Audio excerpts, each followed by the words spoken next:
Okay, folks, happy Saturday. How are you doing here? All right, Humberama.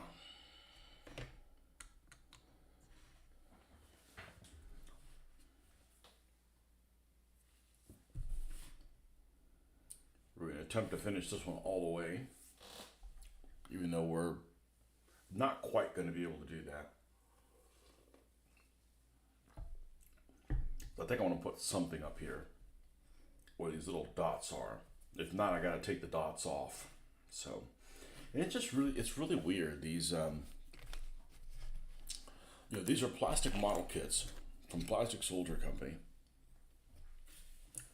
and for whatever reason, they have like 3D printing marks on them. I just don't know what's going on there. Whether they 3D printed a model and then made a mold of it, and then somehow made that's what was in the plastic. But I would think that if that's how they went about it, there had to be some pretty big lines in the 3D printing thing for them to transfer over to this. And they're kind of noticeable, but because we're dry brushing, they're even more noticeable.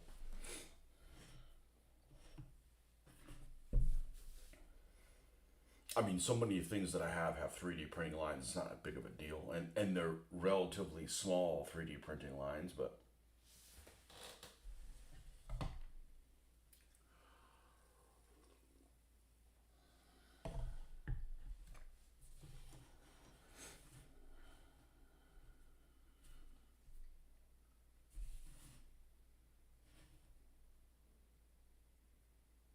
I was trying to see if I'm done with the lining on here, and I think I am.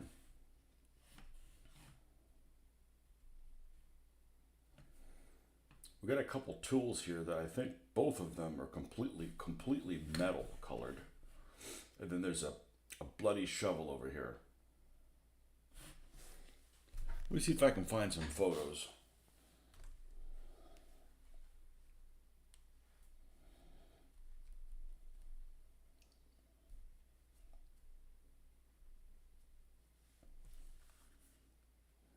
Humber Mark II tools. Let's just see if they have some kind of a picture that focuses on that images.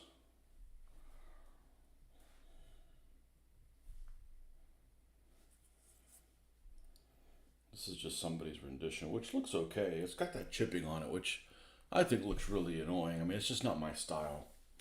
Let's change this to all chat. There we go, live chat.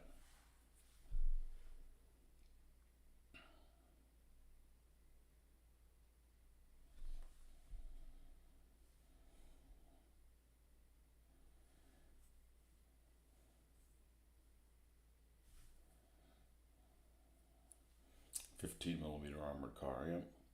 Oh, I see. They put the little symbol there on that. Well, I like that.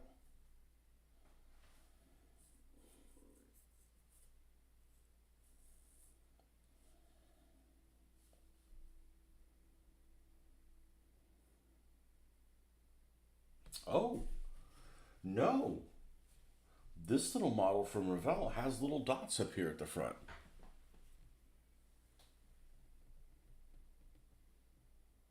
I'm gonna leave them on there. Interesting. It has the number in white. All right, let me get my notepad. We've got some interesting stuff because we're going to put the lettering on one of these and get these finished up. Let me get one of my notepads, which I should have plenty of. The question is, are they in a place where I can find them? They are.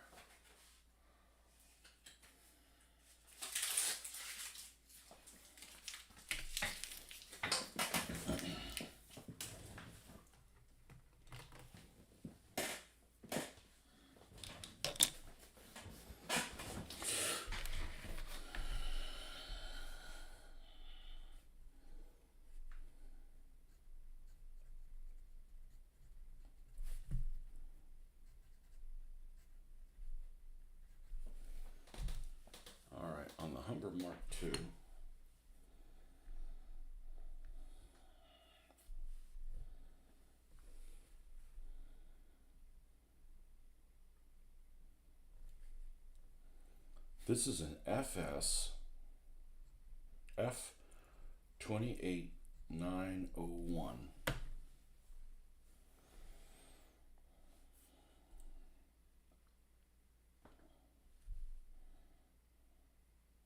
This is the Revell one, which I guess would have been the Matchbox one reissued.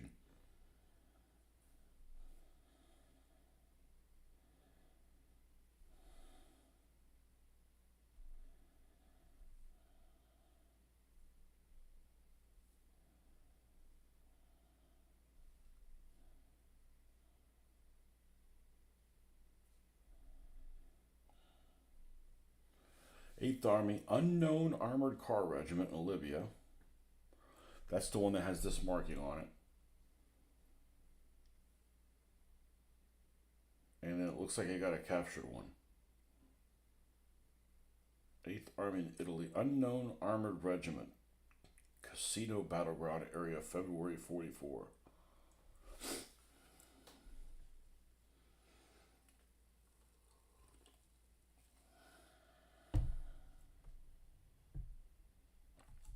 That one doesn't have that type of a serial number.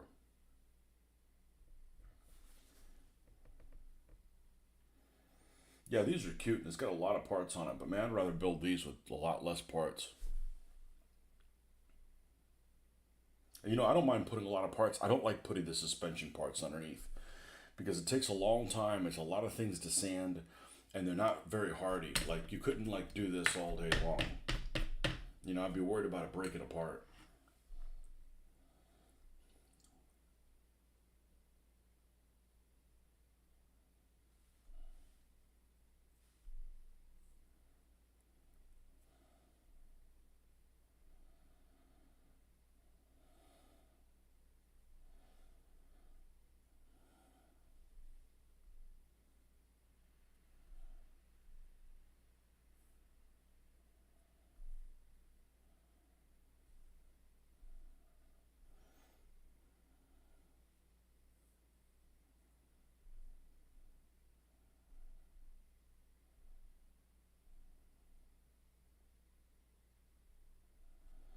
Let's go to scale mates.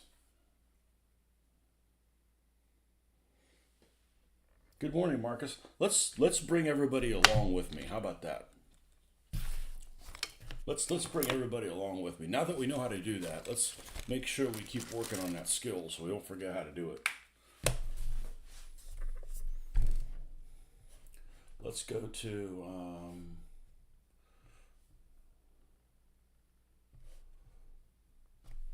let's flip this up. There we go. And let's go to display capture.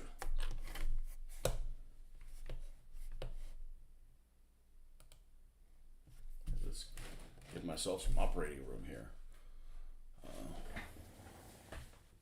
Maybe I need to use maybe I found a use for this damn mouse pad. Cover over the joint between these materials here on my desk.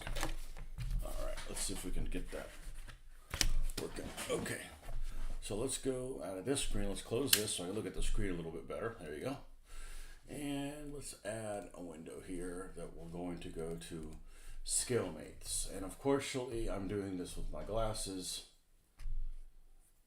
And I can't type because I can't look at the screen at the angle that it's at. Yeah, these LED lights, you can't look at if you have an illuminated letters on your keyboard, you can't see the illumination. It's too bright everywhere else.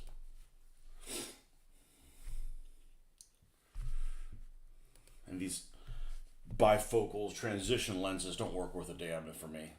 They don't. I don't use them enough to. Which means I did not get a new pair when I got my prescription, even though my prescription didn't really change. Humber.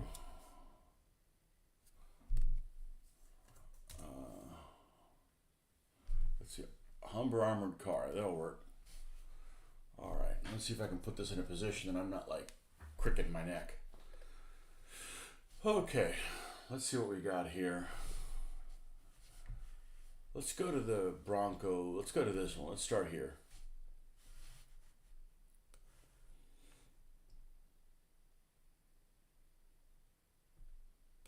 Well, this is the unit I want, 11th Hussars Armored Car Regiment, 7th Armored Division, but not in 1942. But let's see what's in. Please have the send me your instructions. Okay, good. All right. So yeah, these little dots here actually are there. I thought that was just fakery. That's cool. Let's. Yes. Okay. Good.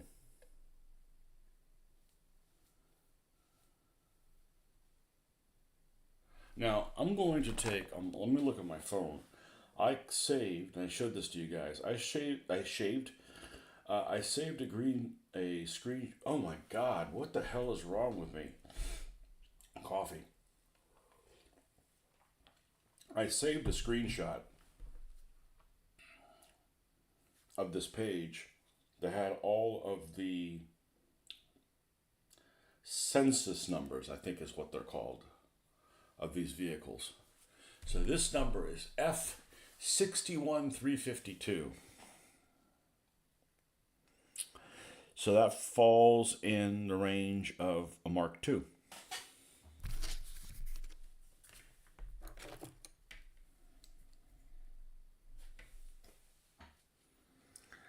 And that other one, by the way, that was on the Revell kit, that was original Matchbox, was F28901. And F28901, according to this, does not fall in the range. So that is not a correct number. So I'm going to put a line through that.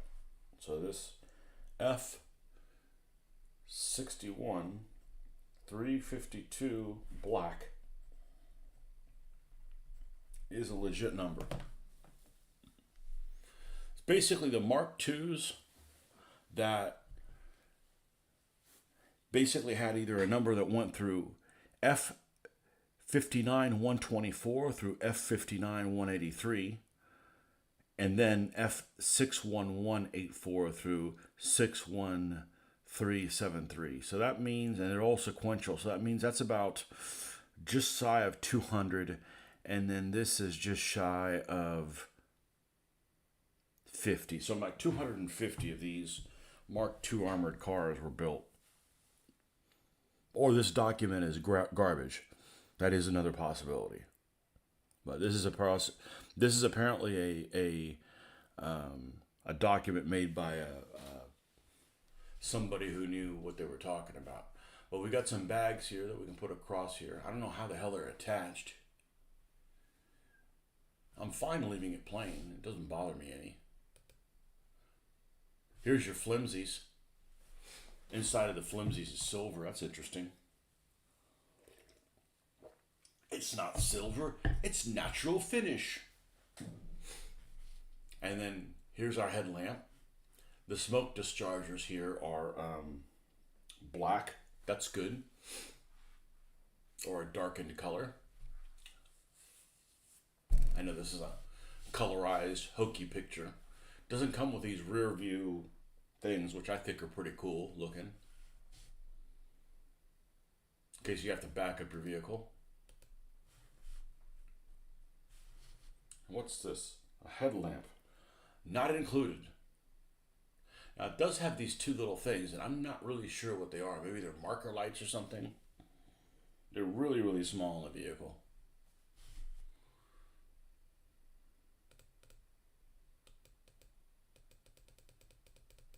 Okay, well, we're going to have to zoom this out so that we can scroll.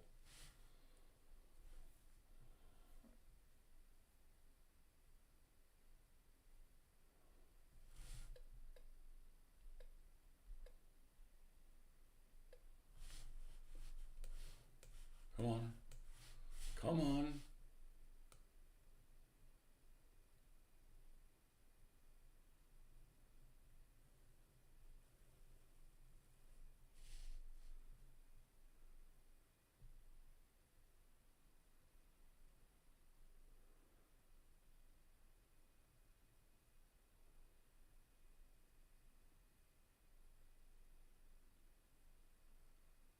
Okay, what unit is this? Unit unknown. Okay. Okay, so here's the tools. There's a shovel here, which the really annoying thing about the shovel is you've got a metal part and you've got a wooden part. And very frequently, when they give you a shovel to paint, like on a miniature, there's not a break between the metal part and the wooden part. You just have to kind of paint it. Like it's natural to put this wood all the way inside of the shovel or even with it, and that's not usually the case. This is this metal part goes up the handle a little bit to give it some stability, give it some strength. Now on this side, these two things, I'm glad I didn't paint them both metal because this one looks like it's wooden, according to this. That's good. It'll give it a little bit of pop of color. That's how we'll paint those. And we'll paint the smoke dischargers. Okay. This looks like it's Portland sand though, as opposed to light stone. Sure looks like it. The colors could be off, but it sure does appear that way. Now what is this? This is F. And what number is this? Oh, and it's on the back too. Oh, now they're just trying to be difficult. F61307. F61307 white.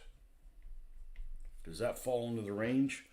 F61307. It certainly does. Okay.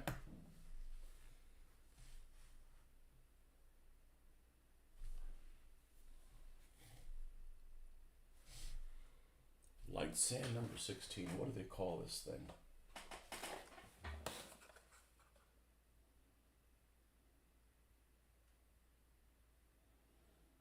Light stone number 61. Well, it's supposed to be light stone. Doesn't look very light stone to me, but it's not like I'm going to repaint them. This is the yellower of the two colors. I read somewhere that Portland stone wasn't used as an overall color. I don't know if that's true or not, but it's something to consider.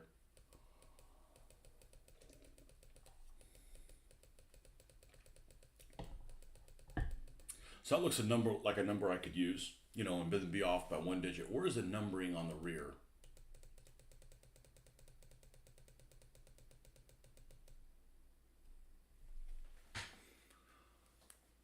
Oh my God! It's on one of the louvers on the in the back of the engine. Okay, well, we won't be doing that. That's just too small an area I'd have to shrink myself. Okay, here we can see they have two antennas. One of them is this shorter one, where it gives you an antenna here on the back. Oh, hold on, lost it. Oh, this is weird. It gives you the antenna. Yeah, this is the one in...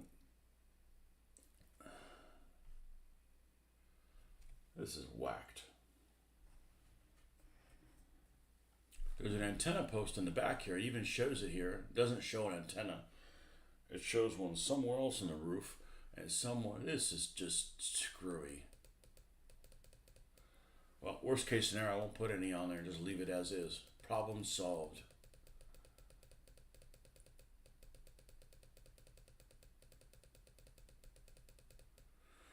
Okay, 12th Lancers, 1st Armored Division. Let's see how these guys did things. Okay, this is a black number. F114369.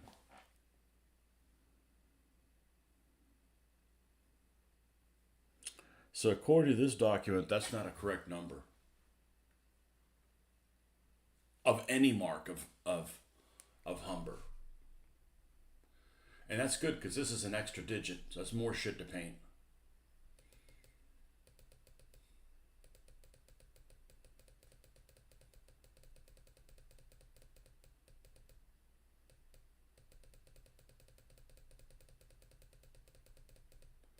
Another unit unknown. No serial numbers. Maybe they're on the turret. Yep. Which is just not a very big enough area. Not a big enough area for me to. No, I'm not going to discount it just yet. I certainly won't do it on that side that has this little hump on it. I'll do it on the other side that's flat. F61 352, F61 352. That is a legitimate number. And it's the same number that's on the other vehicle. Must be the one that's on the cover. Yeah, it's already had it written down in black. These vehicles, I read somewhere, they did not have nicknames. Yeah, easier to write on this side than the other one. And notice none of these have squadron markings.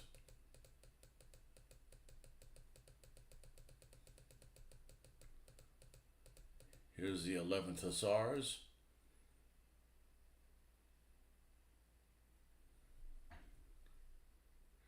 I like the little 9 marking there.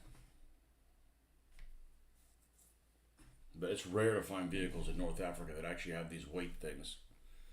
The bridge weight things. That's the way you painted the shovel on the Grant? Yeah. But they don't tell you. It'd be nice if they gave you like a little breaker there. What serial number does this Joker have? I know this has this later camouflage on it. We won't be doing that. Even though I like how it looks. No serial number for it. Well, that's just poppycock.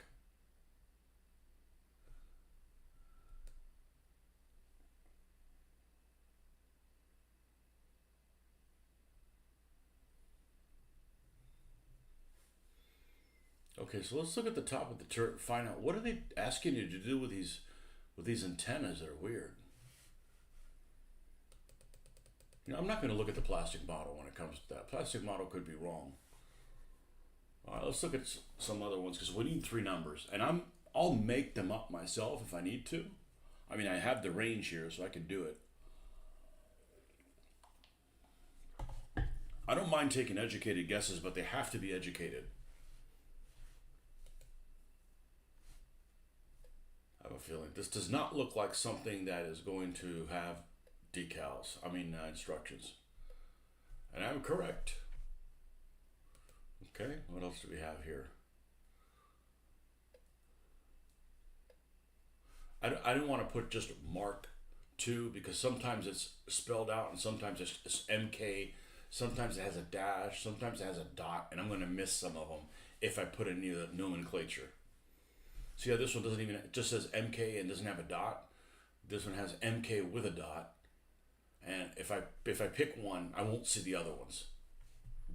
So I'm just worried about the Mark II Sovereigns. I don't think these guys have instructions. Now what symbol is this? See, it got the, man, that's too small to write the number there. That's way too small. If it was like 2 numbers, but to do like 6, that's just too. In box review, there's nothing on these guys.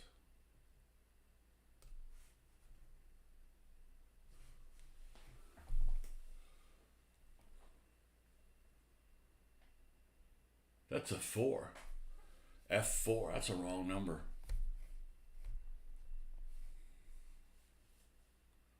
Yep.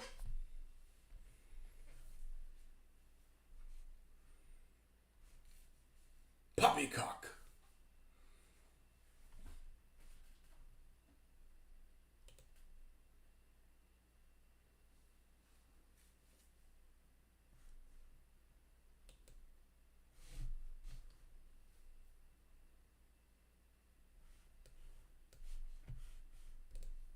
It's a shame that Tamiya didn't do 172nd.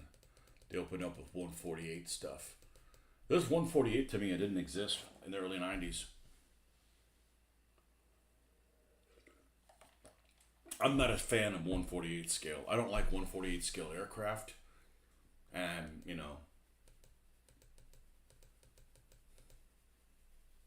just not my thing. Attack hobby.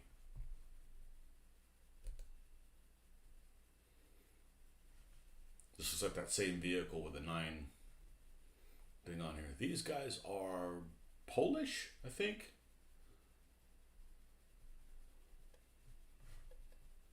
Do you have instructions here? They do not. But there's some examples of people painting stuff. Did they put any decals on here? You're going to give me lots of...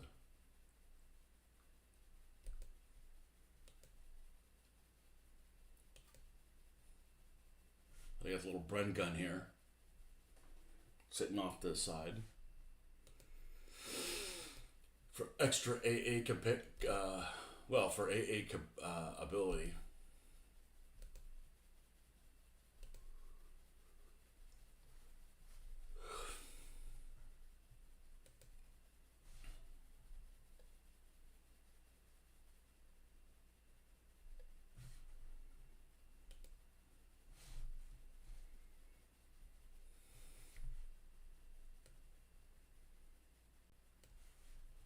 Let's look at this Hasegawa, see if there's any instructions in the Hasegawa.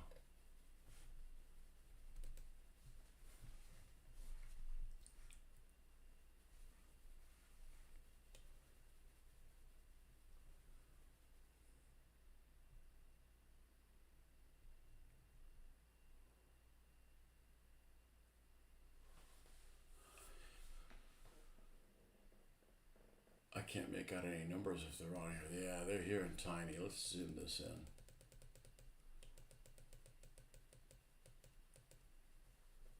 That's as big as it gets. Oh, there we go. Talk about delayed.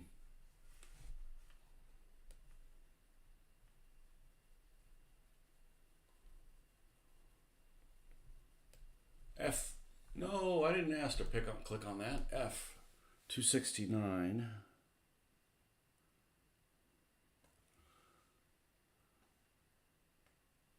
79.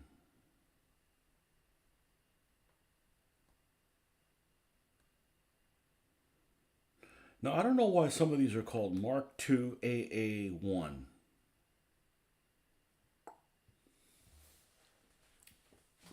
I'm not going to pick any of these numbers, though. I'm not going to pick the AA Mark II AA1s. I'm just going to pick the Mark IIs. So they're going to have a number that starts with an F5 or an F6.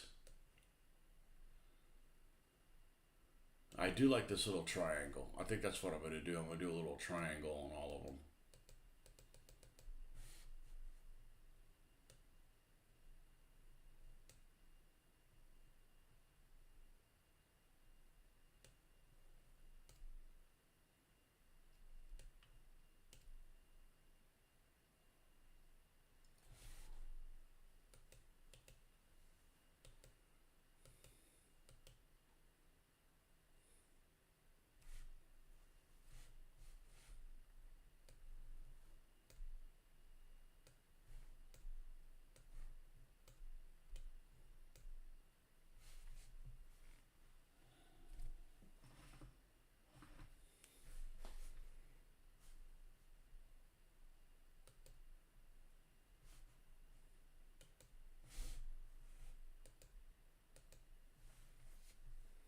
Okay, that's the Hasegawa one.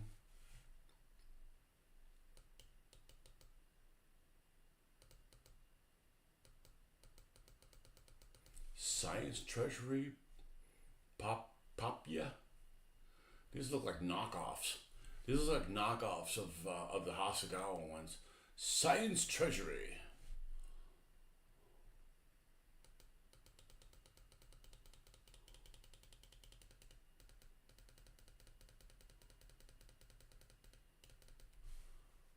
Oh, there are instructions? How different could they possibly be? Oh yeah, these are really detailed instructions here.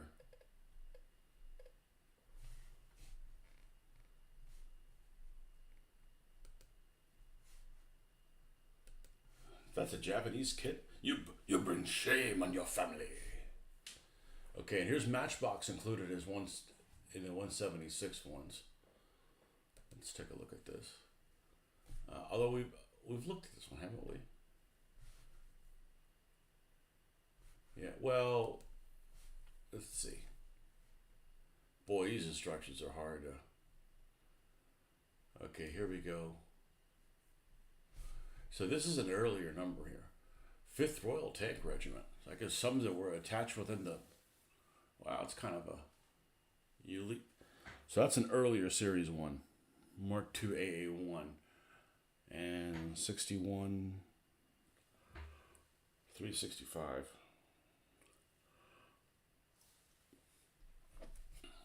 So this is F61, 365. What color is that one in?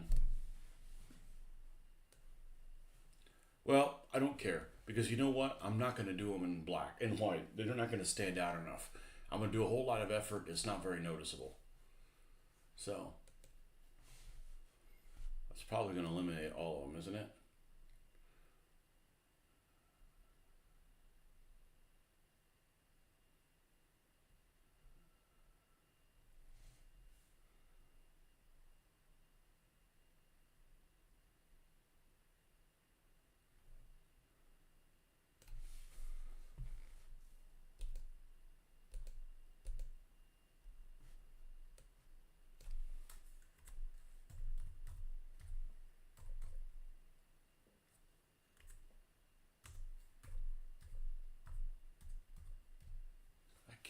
I can't see the keyboard. I can't see the letters. And now I'm looking down at it and I can't see the letters. How about I turn my light off? Now I can see the letters. I gotta turn the lights off in the room.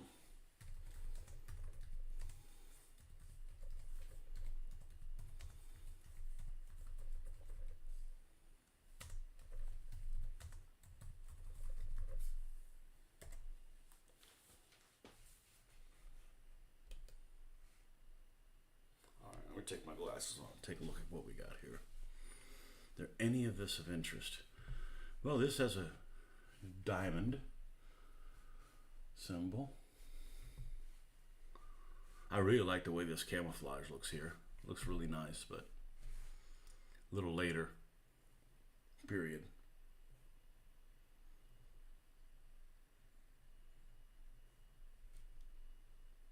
Oh, here's instructions on the attack kit that didn't have it in there.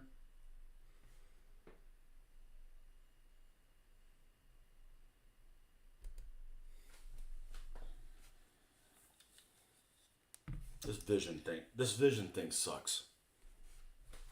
Oh, this is a Mark III.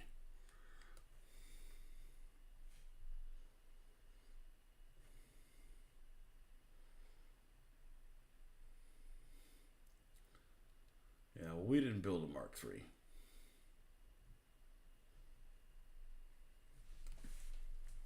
We didn't get a Mark III to build. I couldn't have fit that tire in there. I was fully prepared to convert one of them to a Mark III, but just couldn't get the pieces to work. Let's close this back out.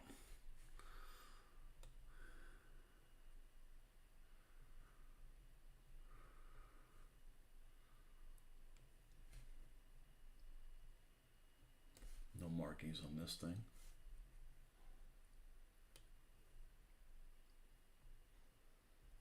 I just like doing all this stuff in advance, and then you know that I made the best decisions I could with the information that was available.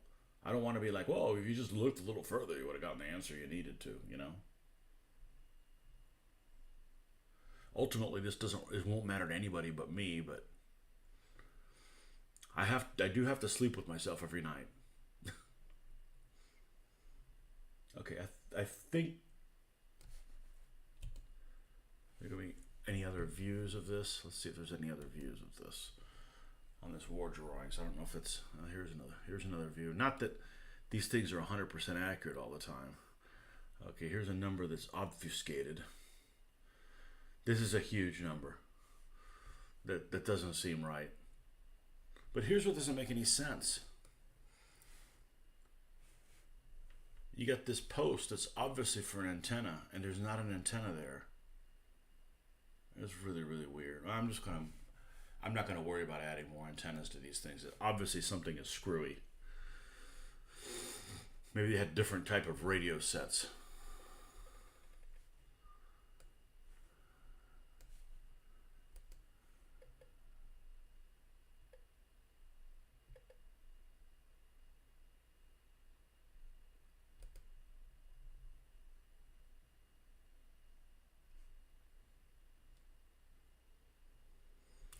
Those tires are very clean.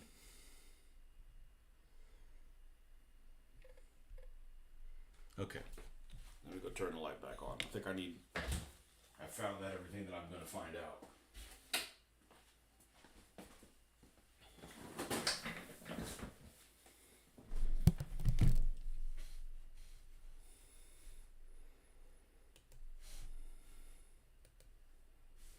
Okay.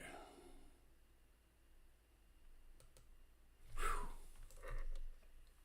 All right. Now to get these bloody glasses off.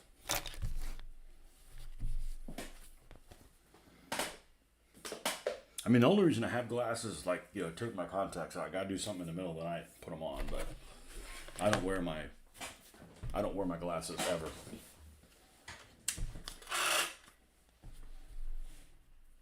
All right, let's paint some shovels. Let's paint some shovels, some metal parts. We'll do the wooden parts, and then start numbering this thing.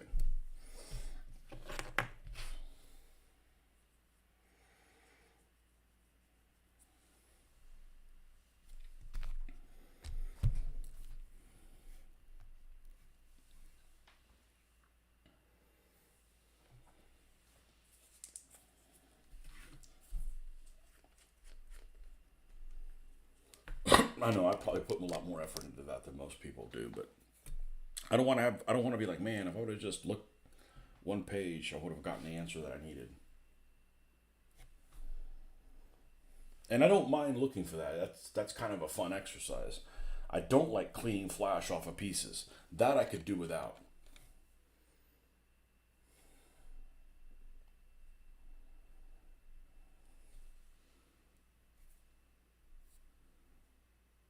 Rain likely today. Yuck.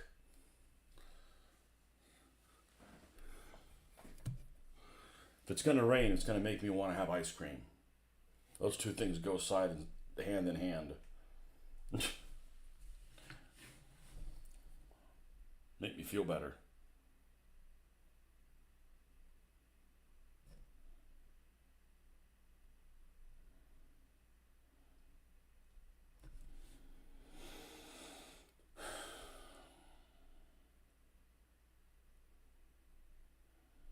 It's exhausting not to be able to see well.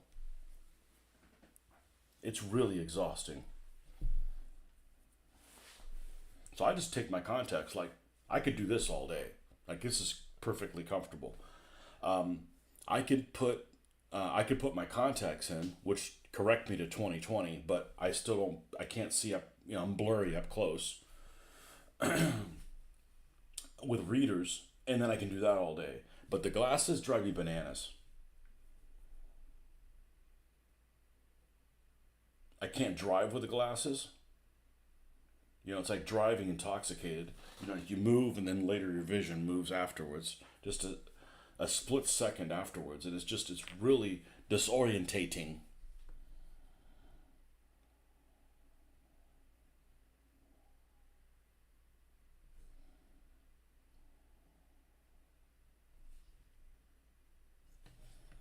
Okay? And then this pry bar, we're going to call it a pry bar. I don't know what the hell it's for. Back scratcher.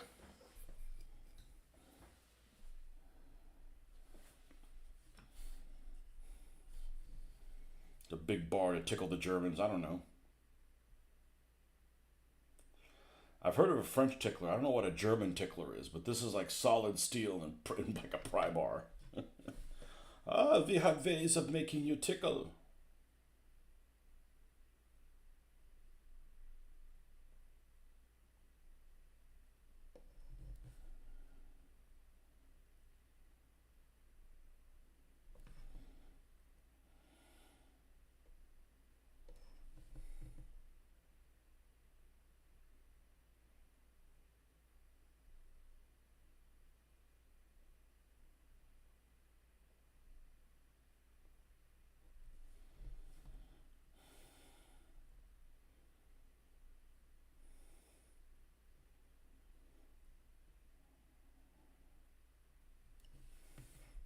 Okay, that top one's wood, apparently.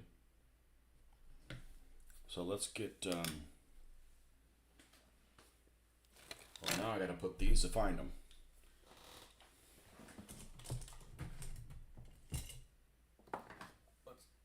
Field trap. Nope. Close but no cigar. Flat Earth. Really close but no cigar. This one? Nope. More field drab. Why are both of them out here? English uniform. We're getting closer. We're dancing all around the problem. Here we go. Beige brown. These are all like kissing cousins.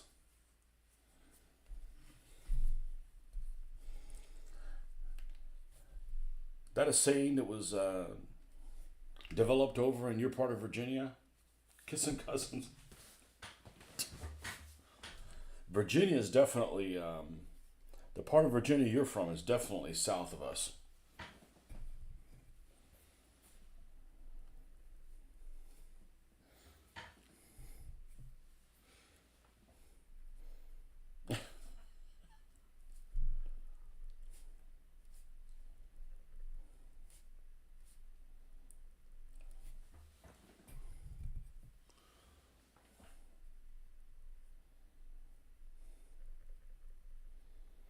Who was it that was on here the other day that liked, was it Tritarch? It was somebody that said that they liked dreary days. Like, no thanks, man. I hate dreary days. Isn't that all female cousins? I don't know. You better stop, man. It's putting pictures in my head and, you know.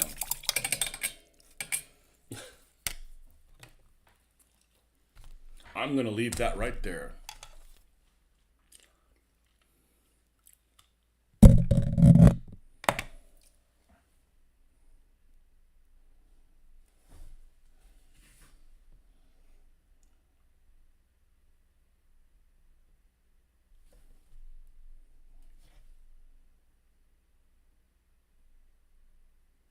I don't have any cousins.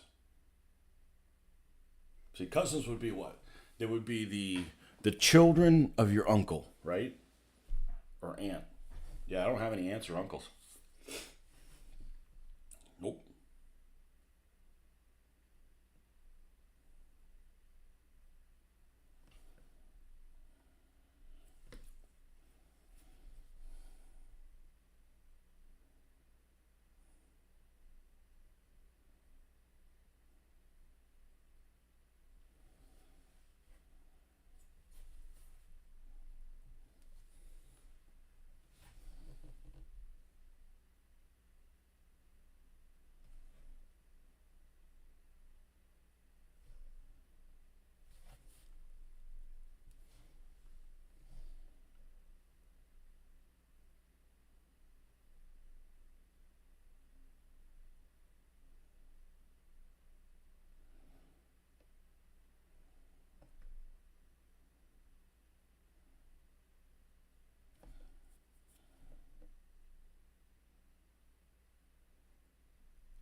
All right, well, let's. This is getting a bit annoying. So I'm going to take some of this and slurp some out.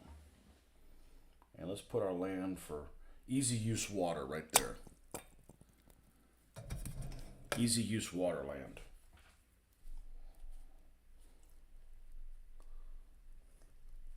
Re-wetting drops.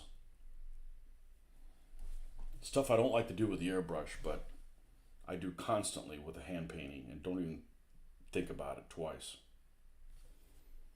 It's just years of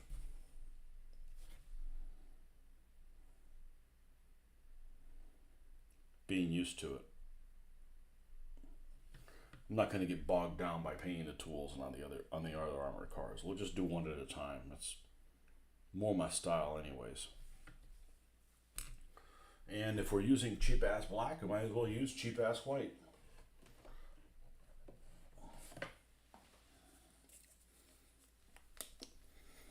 Now this one I won't pull it out because if I get any other color in here, I won't like it, but, or maybe I will.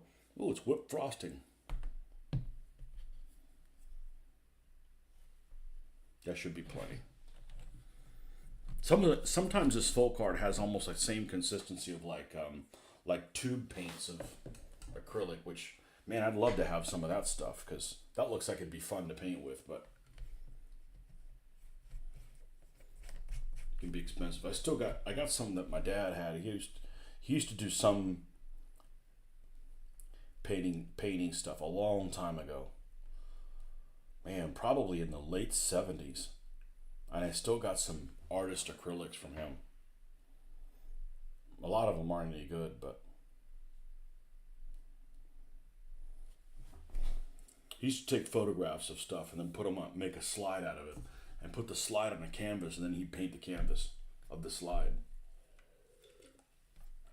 And it sounds lame, but he actually did a really good job on a couple of them, especially ones that were like done like at sunset. So there's like there's things that are black and then colors. So it'd be like a night sky that was like had some red in it, like a sunset. But of course, anything that's in there, like the houses or the porch, were like black. And yeah, I actually really like those. He did 3 or 4 of them. Like I could do that, but then I don't need to get spread in the different directions. And you can do that with craft paint. This craft paint's certainly good enough for that. Some colors better than others. The folk art seems to be pretty much top of the line as far as the craft paint goes. It's a lot thicker and it behaves better. Let's put the core color down.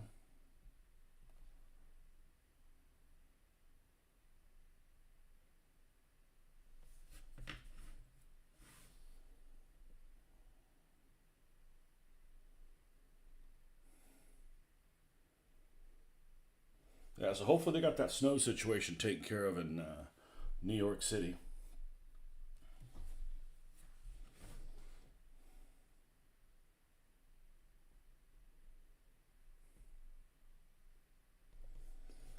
We got to spend most of the day at the airport. I think we arrive like at 9, and we don't leave again until like 6. Like we're not going into the city. Like that's just like waiting for something to happen to you. Like we're just gonna relax at the airport. I guess there's a hotel at the airport. We got a day pass or whatever. So hey, if you got nothing to do, Marcus, come by over and have a drink. I don't know what we're doing.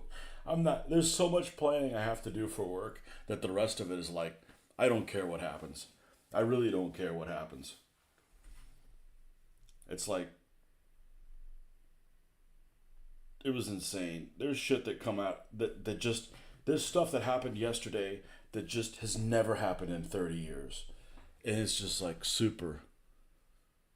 Snow looks light. Okay. This looks super coincidental. Like, really? You're gonna do this the day I'm leaving. You know, on a trip I've been trying to take since 1996.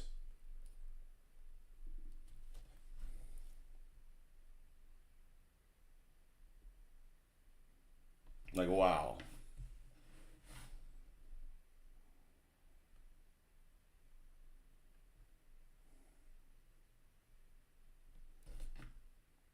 Okay. That looks pretty good. Adding those little woody things, I think looks really good. It just adds some other colors to it. And we got some ugly. The black drippings there didn't come out exactly how I wanted them to, but when we come over and do a little bit of an overbrush, it'll clean all that up nicely. And we haven't done the little stains and stuff like that either, so.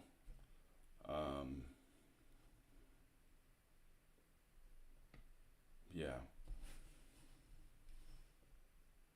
Okay, let's do, even though this is probably over the top. Ooh. So this is an interesting color. This Iron Warriors, when you don't mix it, it looks awfully purple. So there's definitely some purple twang to it if it's not mixed.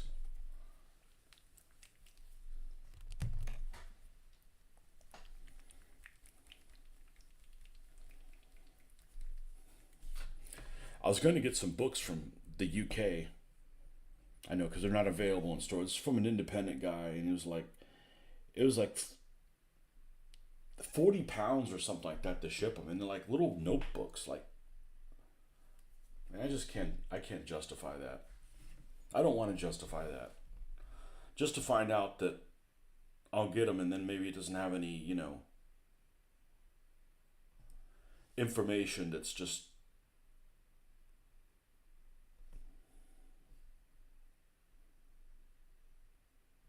anything I don't already know.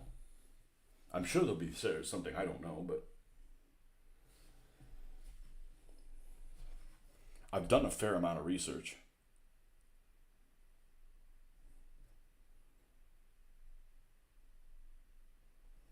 And I don't necessarily, this doesn't need to be 100% realistic. And what I mean by that is, whatever number I pick on there, it's unlikely that that vehicle was in the 11th Hussars at Operation Crusader. But you have to have a number on it to identify it, and they use them, and that information just isn't available. So what are you supposed to do?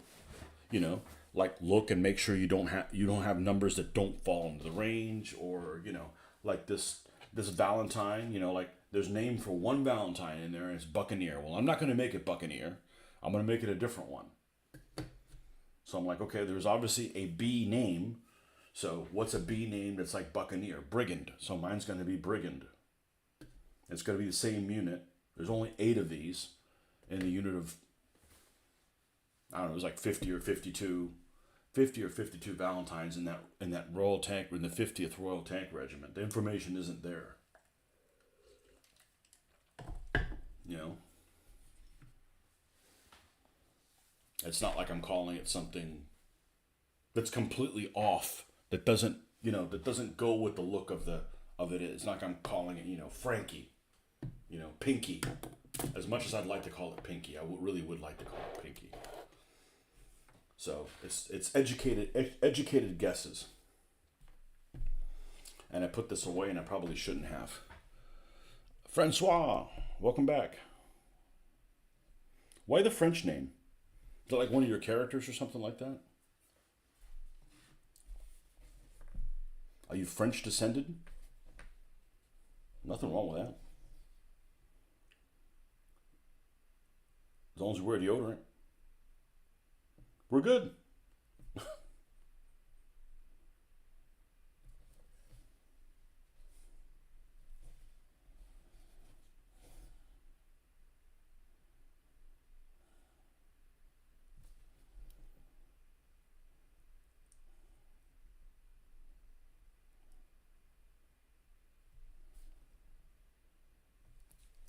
I'm sure somebody calls you Francois, but that won't be me.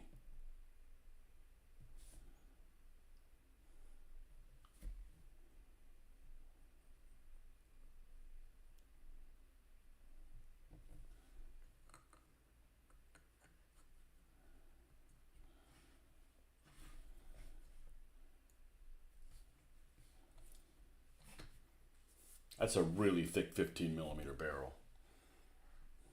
It's almost like a 45 millimeter gun, maybe even more than that. But you know what? It's a wargaming miniature.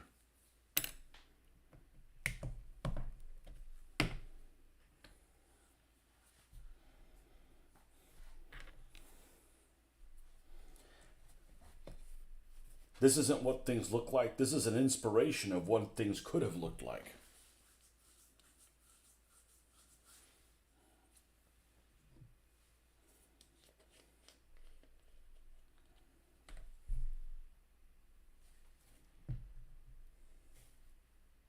Ooh, we got a melted milkshake there.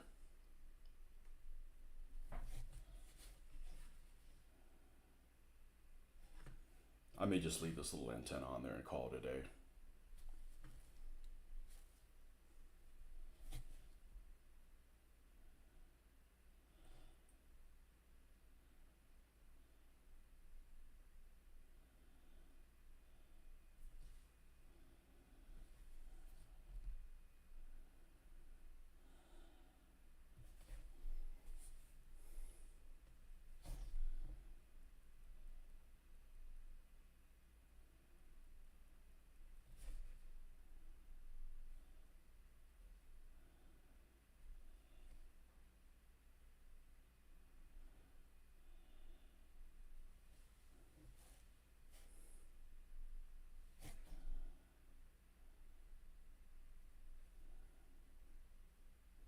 Okay, these little smoke dischargey thingies. Yes, that's the technical word for them.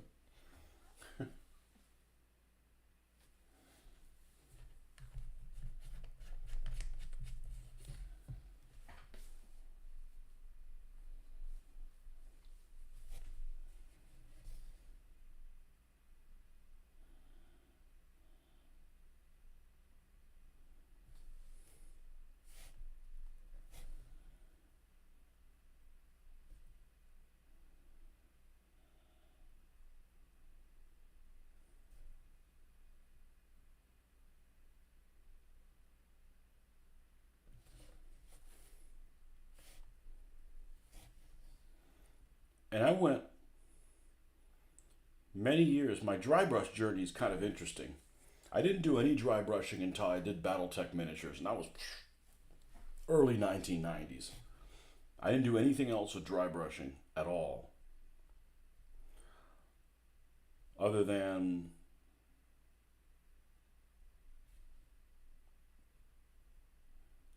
like the chainmail on some of my medieval ancient figures. And that's a headlamp, so we will paint that appropriately. And I didn't do any of it for a while. Is the cover on it? It might have a cover on it, but you know what? I love painting headlamps.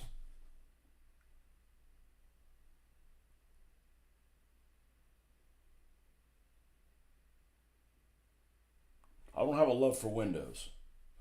Not yet. But I love painting headlamps. Well, I found a way that I liked how it looked, and I could reproduce it.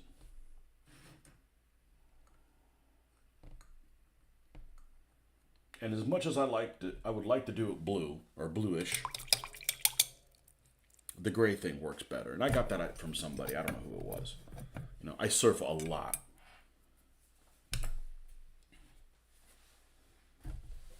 That's why I don't like writing papers, right? Because I don't mind finding out information on the internet and telling you I didn't get the idea, but I don't want to like quote them, like because there's a certain way to write all that quotes and okay, it's so and so and this is the name of the book and here's the printer and the year and the.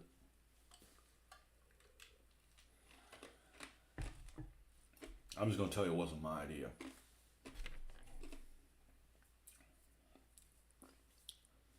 I had somebody at work that had an idea the other day, and I went. Somebody said, "Hey, what do you think about this idea?" It's like, by the way, it wasn't mine. I'm not afraid of giving somebody else credit for stuff. There's enough things I do right that I get enough credit for. I don't need to steal other people's thunder too. That's a lot of responsibility.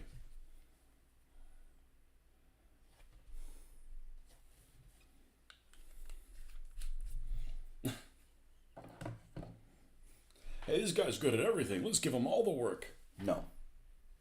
There's only so much of me.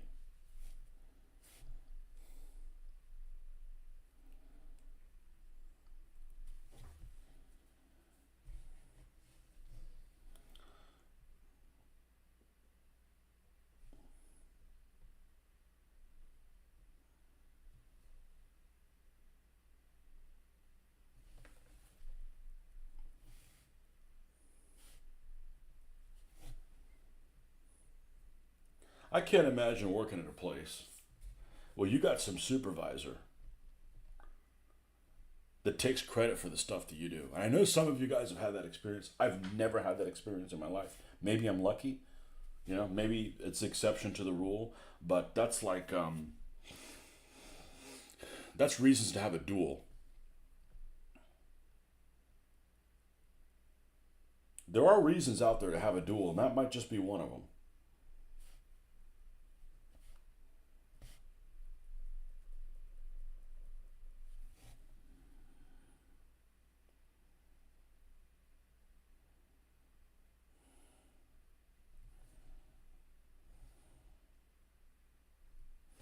Maybe I've been fortunate.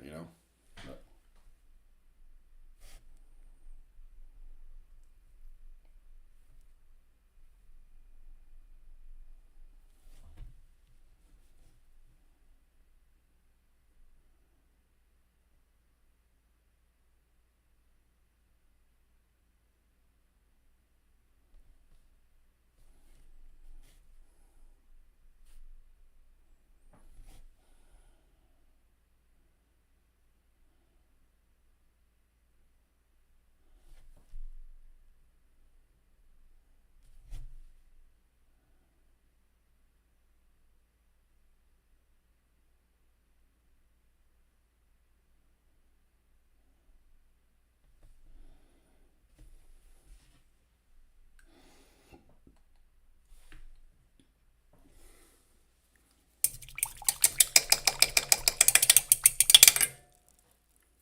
Now, the stuff that I think I excel at. Notice how I worded that. I'm just going to put one number.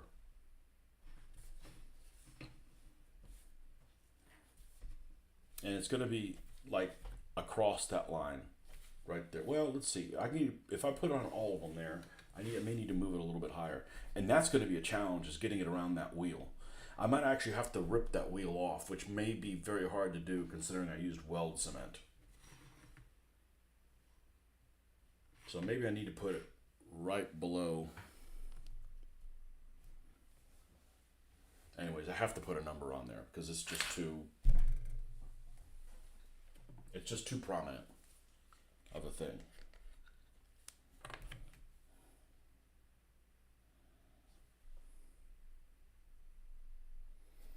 So I'm going to do something I've never done before. And it sounds good on paper. Because I really don't like writing things without being able to sketch them first. Let me think how I'm going to do this.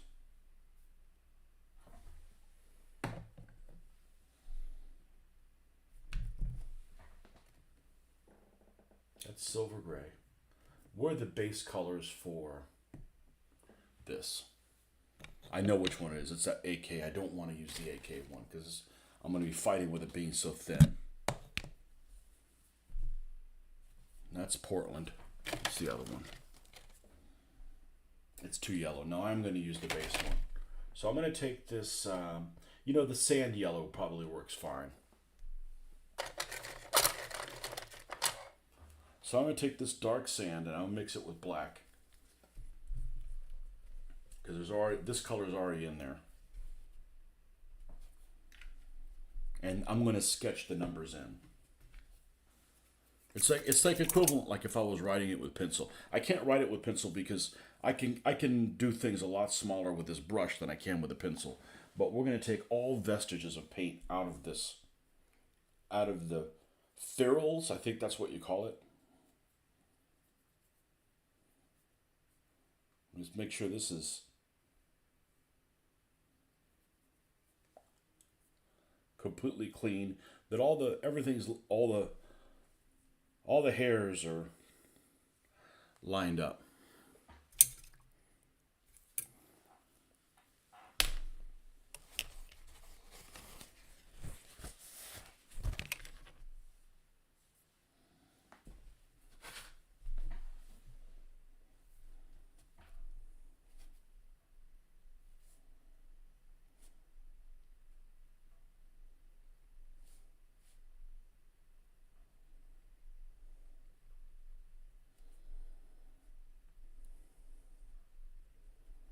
So my objective is to not make it that much of a different of the color than the base one.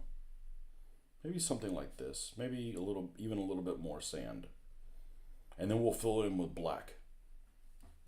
And I normally do this with gray when I'm going to do white numbers. So we're going to do, I've never done this. Okay, this is a similar color to this. So does that stand out now? Let's go a little bit. So you have to clean up something. It's not that difficult to clean up. That should probably work, but the numbers are going to be black. And I've never done this before. I don't know if I'll do this again or just paint them black on there. But we've got some ranges. Okay, unfortunately, there's 6 digits. It's a letter and 5 numbers. So it's very difficult to get the center point. If it was an odd number, I'd put that center number on there. So I'm gonna have to make sure that I'm not off a little bit. But the number that we're going to go with one of them is, obviously it's an F. We're going to do a 61.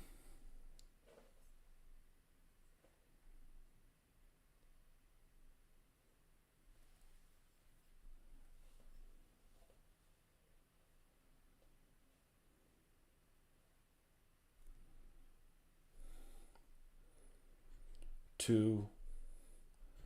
1 1. Keep it simple. Keep the numbers simple. There's no reason to make really complicated numbers. Let's try that as the first one.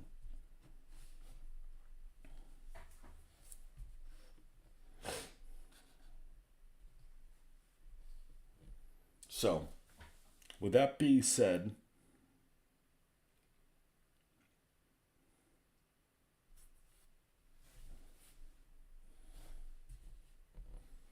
we're going to start in the middle, which is probably going to be close to with the one, the first one.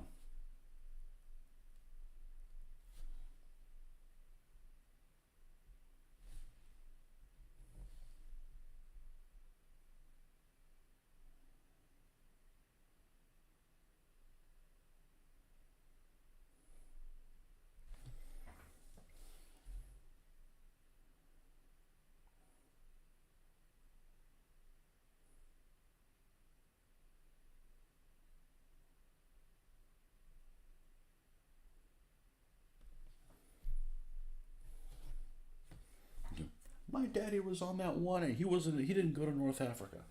Whatever. Should have given me that information first.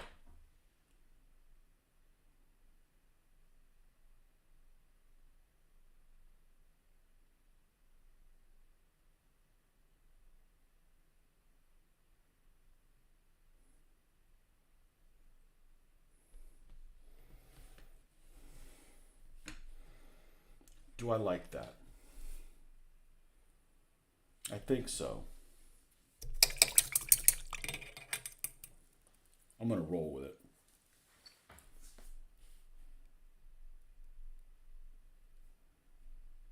I'm being a lot more picky than just about anybody would have been.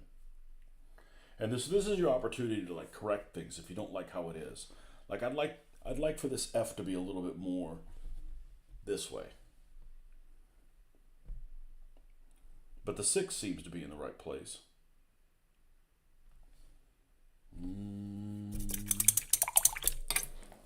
Is this brush lost its... We need prime performance for this. Let's see what else we got over here. I wish you could just buy these. Just a shitload of liners. You can. They just cost a shitload of money.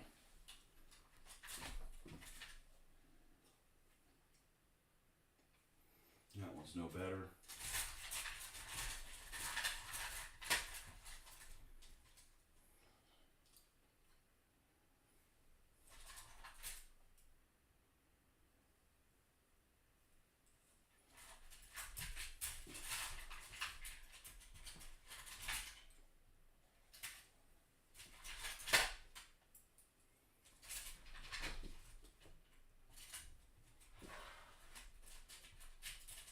I don't know that any of these other ones are any better.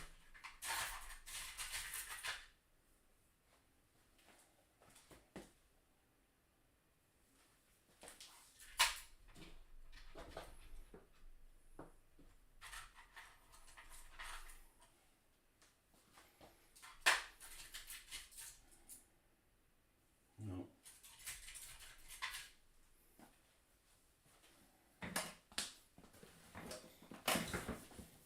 And there's not a better one over here, is there?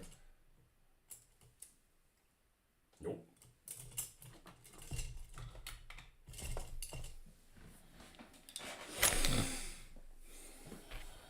Okay.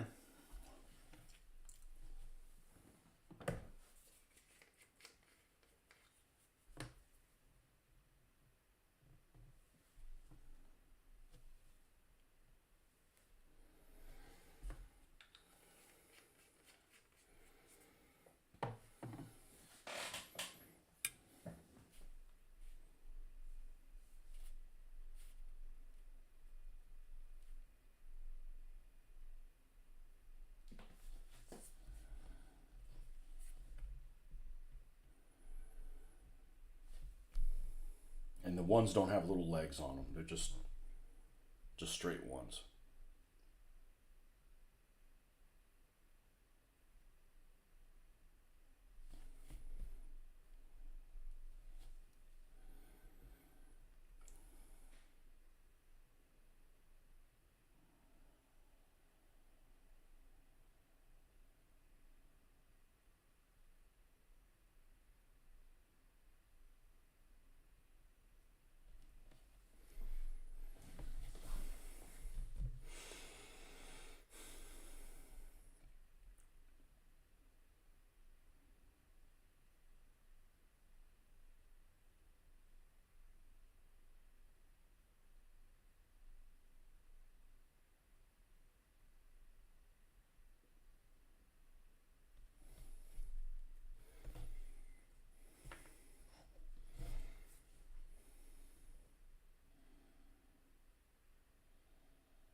That looks pretty effing good. Now, what I'm going to do is we'll wait for it to dry a little bit. We'll come in and clean up that too, just a little bit, just a tiny little bit.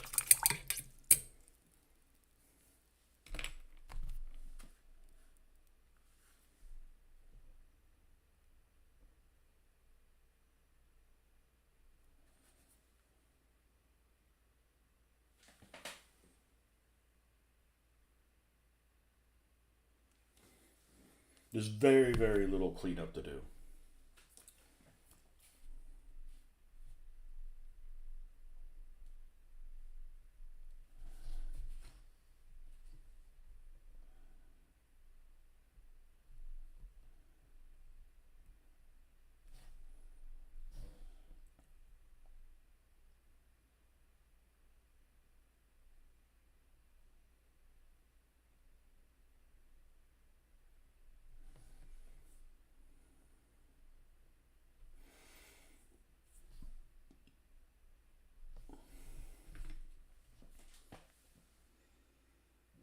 What's up, Joe?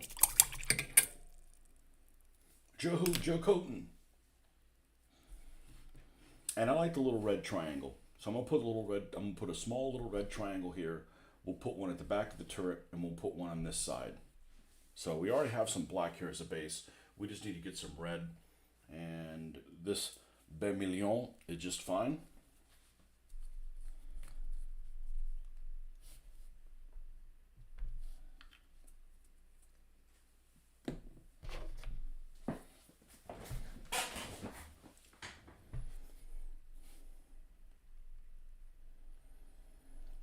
That's just a little stressful because I don't want to have to clean it up. Not that it's that difficult to do. It just I don't want to take time to do it. You know, if you might as well do things right the first time. Now I'm going to use a little helper if I have it around here. Here we go with the glasses again. Where is that alligator clip? There was one floating around here. They're all hanging out in the garage having a party, except one. Thought there was one. Okay. Well, then the hat with you. This'll work.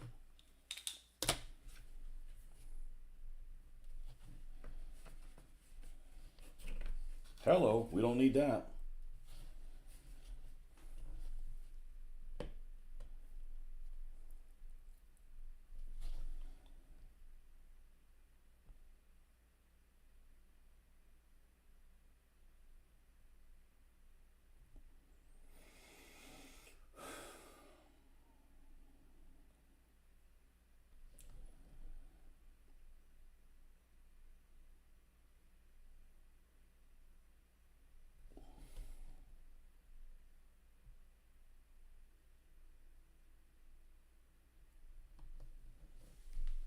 On the way to hospital, pick up Deb. She okay? Why is she in the hospital, man? Oh, she was having some kind of surgery, right? Where she had to. Hopefully, you didn't have to go all the way to frickin' that place down in Lakeland or whatever where the accident happened. That's ridiculous. That's ridiculous that you're traveling out of town somewhere, 3 hours away from you. Has to go to that hospital.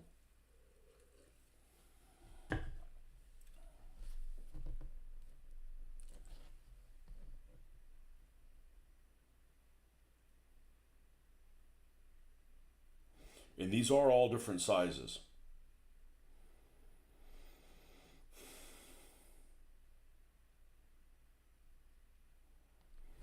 Meaning the triangle would normally be this size, but you don't have enough space to do it on the other one, so they put a smaller triangle.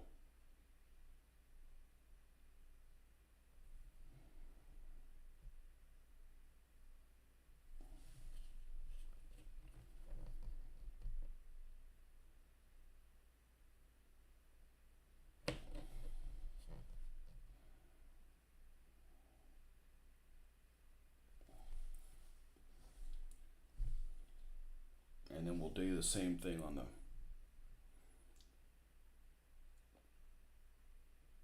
the back. And jacks. Okay, good. Mr. Ben, welcome. Painting your people. Wait, half of your people.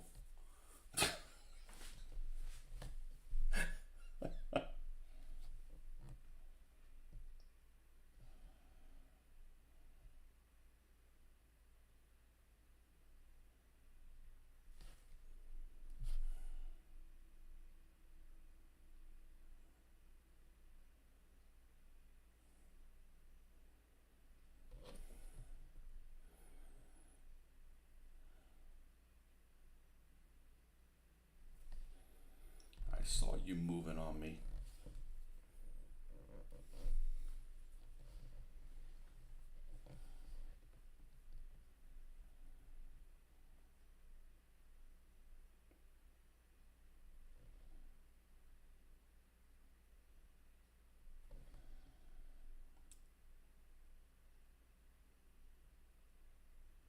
Yeah, the postage rates to the UK were pretty bad.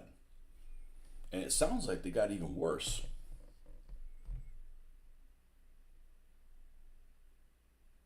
See, I would have thought when the UK left Brexit, did the Brexit thing, because the prices to Europe, the shipping from Europe was always been high, that we'd get better shipping rates, right? It means, oh, well, you guys are farther away from Europe. You'll just get closer to us. No. Well, I guess when we buy the UK, it'll all straighten itself out.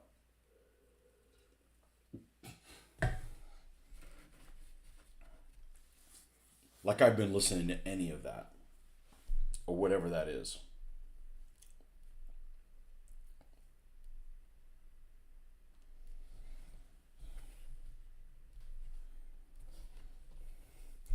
Well, they cleared me really clear to get into the UK, so they must need people like me in the UK.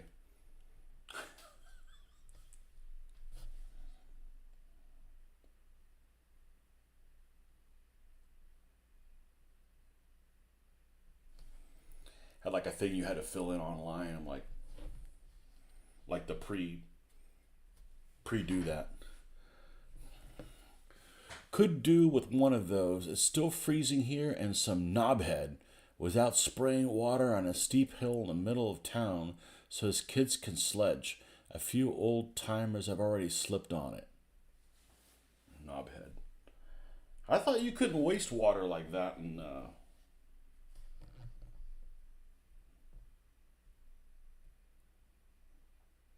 over there.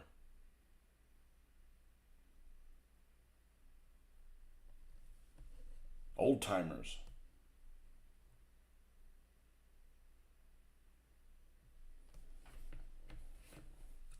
And then it's going to get one more layer of probably some yellow, brightening it up a little bit. Cute. Our British armored cars are just awesome looking.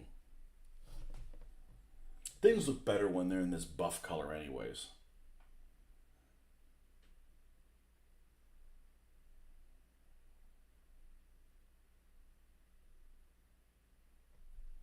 And we still have to put drippings on it, tea stains, things like that. We only get hose pipe bans in summer and nobody follows it anyways. And we're always fine. That's right. Be one of them, make one of those flags with basically a fist in the air holding a hose.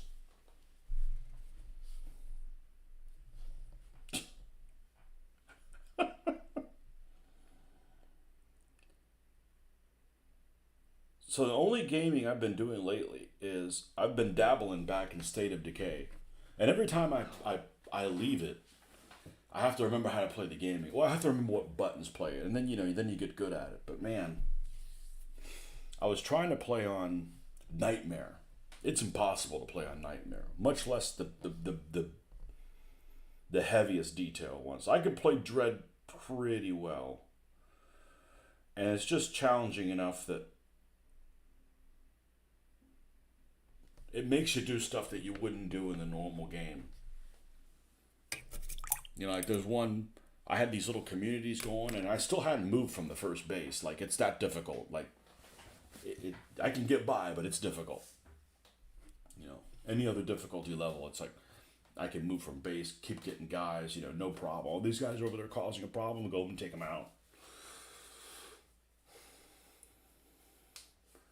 And I don't know if you've played it recently, but it's got this thing called curveballs. I guess they've been around for a while, and there's weird stuff that happens. Like they got zombies that explode, and purple goo, and you can't even close combat some of them because it's like an explosion, and then your guy's almost dead after fighting one. You got to be careful. You got to be careful doing some of that stuff.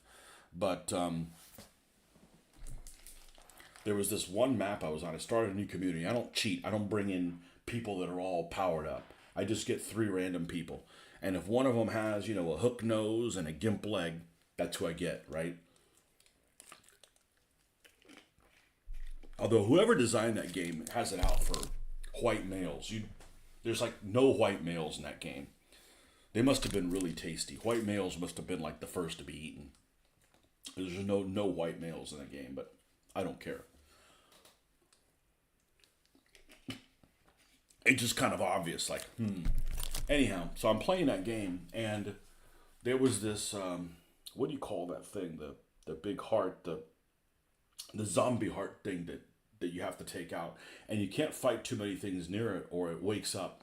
And then you got a lot of problems. Then you got those rumbling hordes of things, which are a problem if ammunition is really scarce. I mean, we're playing at a pretty high difficulty level. And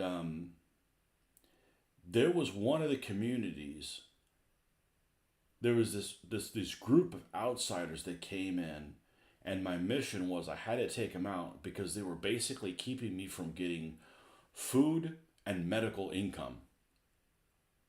So I'm like, okay, well, I'll go to one of the other communities and I'll recruit a guy, temporary, and then I'll bring one of my other guys to recruit, and then we're 3, right? And get in the car and go over there and shoot some stuff up, and hopefully we don't go through all our ammo or wake up any other extra zombies and fighting them. And I look and see where their base is, and it's between 2 plague hearts, and I'm like, I can't do it. I'm gonna lose all my survivors. I only had like 4 or something at that point. I'm like on day 7, and I only have like 4 survivors. I mean, it's challenging.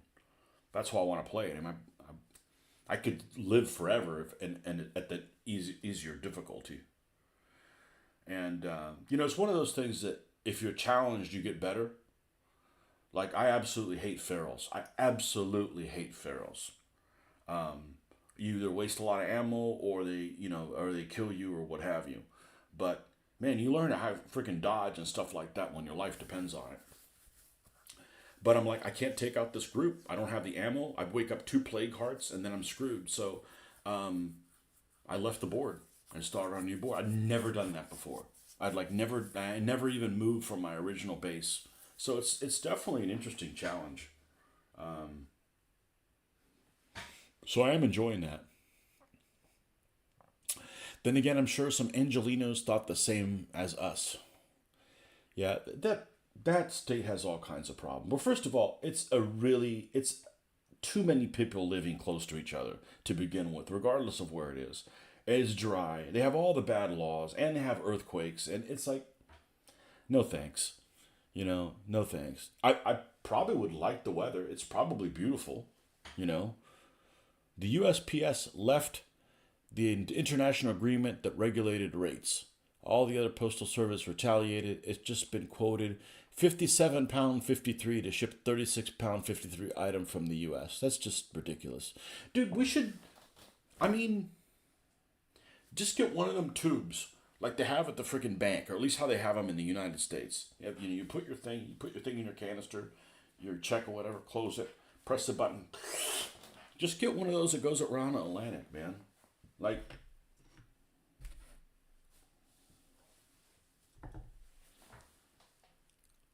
you remember the curveballs, yeah. I could barely tell the races apart. A lot were sort of vague ethnicity, and they didn't look pretty. Yeah, they all have ugly faces regardless of their skin color, unfortunately. I only really played that map with the fire station. The fire station. I'm trying to think which one that one is.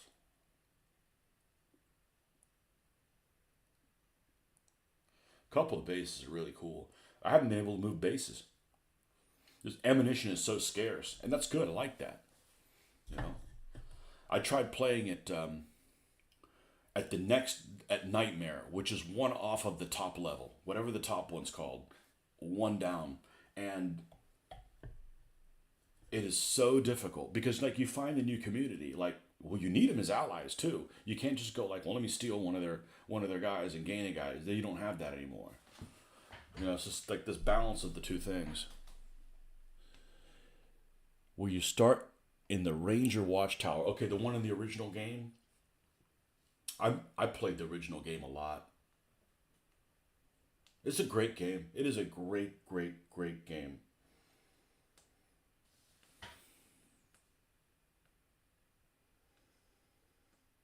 The Fortified Diner. Okay. Okay, that's whatever the name of that town is.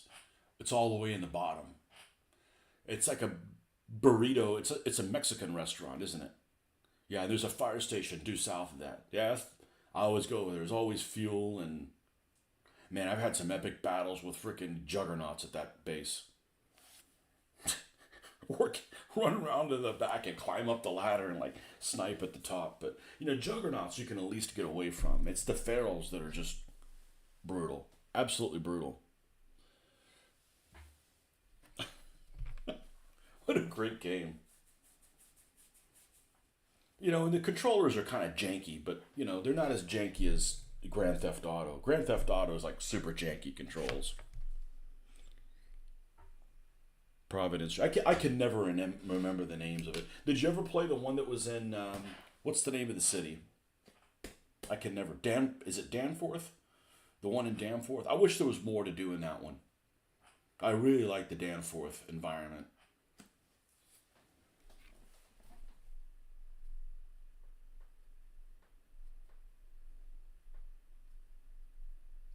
I was on I was doing a mission the other day and I'm like, well, let me go visit this trader, whatever the dude is, whatever the text with the white hat is, that gives you these missions so you can unlock things, if you bash this many heads in, you get this, if you kill two ferals with five ferals with fire, you get this. And it's funny because the reward that you get for doing that act is something that it would have been really nice to have when you were trying to do that act.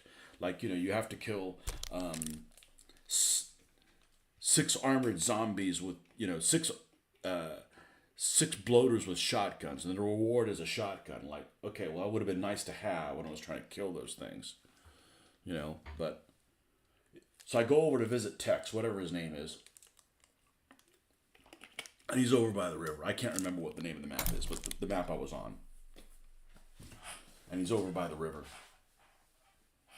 I don't think there's a single map I hate, so I guess that's a good thing. Other than the first one, which I played a lot, but I don't hate it. So he's by this river in his van. So I go over there and, I drive everywhere. Once you get a vehicle, you drive stuff because you may find, loot to pick up on the way because, I'm not going to go somewhere. And let's see which map it is. No, it's not. Trumbull Valley, I think, is original. State of Decay. State of Decay map names.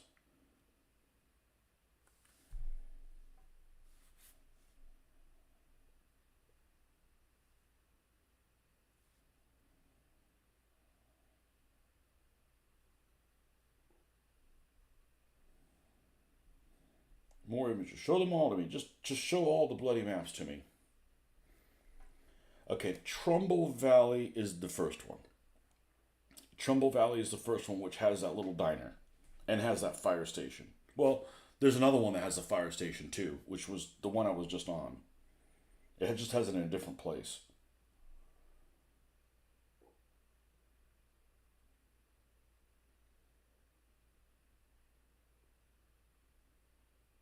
This is the one I was. This is the one I was just on. Whatever this one's called.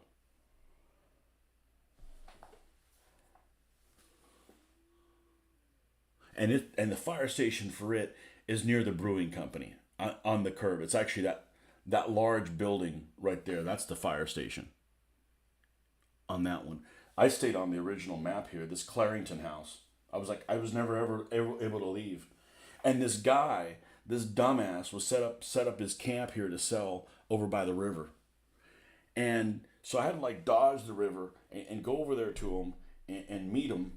And I got attacked by like 7 or 8 zombies, and he just sitting there going, "Yep, I'm all big himself. I just sell shit." And like they didn't, he wasn't good eating or anything. You know, it was like they didn't even mess with him.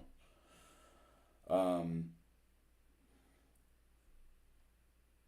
yeah, I've played this game enough that I have probably had a base at just about every one of these things on every map.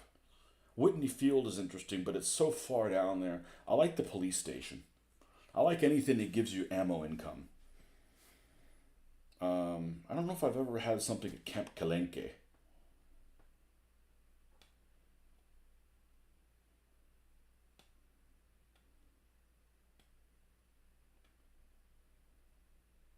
There was a bug that I found. There was like there's this huge harvester type mill up here north of the country church. This huge harvest that some guy, and I'm down here at Clarington House, and he's like, "Hey, I need you to help clear this thing," and I'm like, "Cool," because usually when that happens, it's like there's nobody left, and you get him as somebody to join your group. So I drive over there, dodging 3 or 4 plague hearts all the way up there. There was a plague heart that was all the way up here that had appeared that I went ahead and took out and had him with me. And, because I didn't want to like clear something that was within the plague heart area and then I wake it up and I got these infestation uh, party going up and down the road. So we took that out, and I never was able to clear it. There was like a bug. There's like one guy left, and like I went all the way around it. I went down the river and everything. Like it was bugged. It was like inside that building, and it's a building you can't go inside of. City's called Danforth. I don't think it's been ported over yet. I know in the original game, yeah. There's another interesting side-scrolling zombie game coming out soon. Into the Dead, Our Darkest Days. The name reminds me of that Ostfront game. For now, how long and unmemorable it is. Man, that's a game that I tried to play it the other day, and I was like all thumbs. I couldn't play it.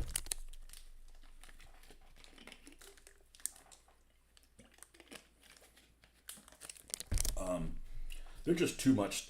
The good thing about State of Decay is there's some management that involves, but it's not intense. It's not like, hey, you need to go back here right now because we're getting eaten alive. It's like you could finish doing your mission and then you have enough time to react to things. So they do a lot of things pretty well.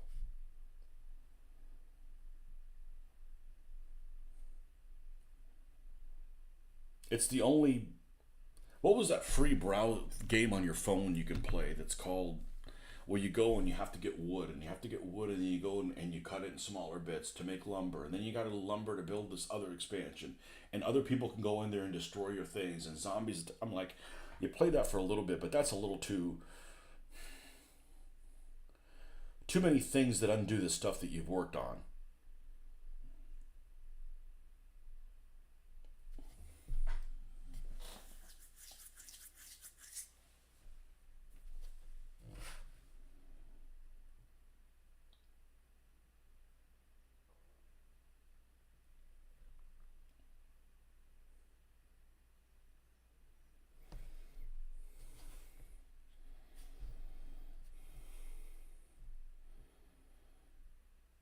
The only one I didn't like was the one that was like whatever it's called, Outbreak or whatever, the one where you're at the base and they keep attacking you. I've never made it all the way through, even with people that were really experienced.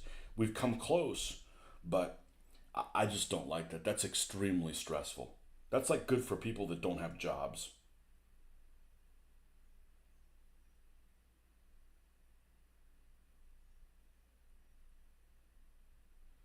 I don't know if it's called Outbreak or not. But I've been playing it since the first iteration of it. Since you got Marcus, our hero Marcus.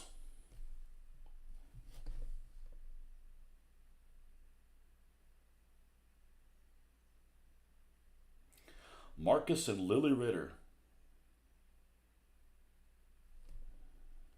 and the Wilkersons.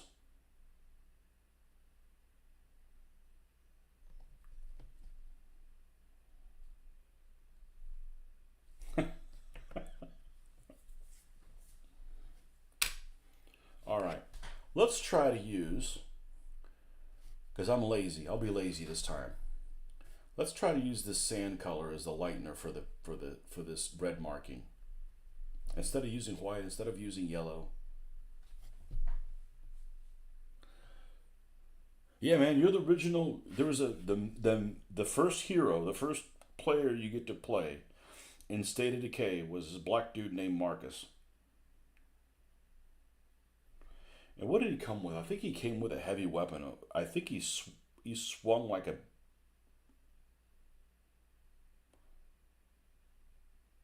sledgehammer. I think he swung a sledgehammer. I mean, that was the original weapon he came with. I thought all the characters were unique until you mentioned yours, and I found out they were all randomized.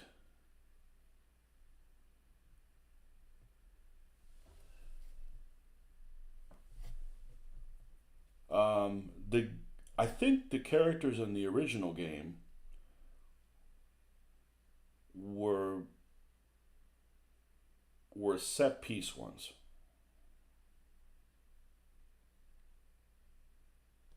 but now they're all random, and you can get people that shop. I don't want that guy. I don't like that skill. That's bad. I take whoever three I get. Like I'm almost like welcome somebody who's got like issues. You know, I've never reused a character from another game because you could like bring them in. I'm like, nope.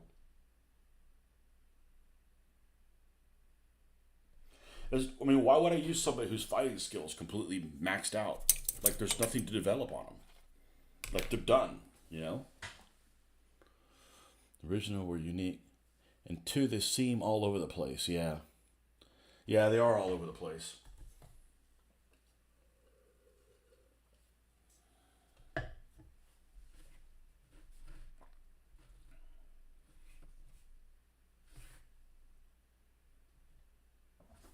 Okay, let's see how this little guy.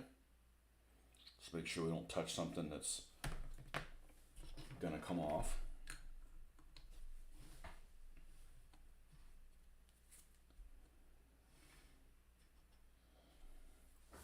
I think we might be ready to do drippings.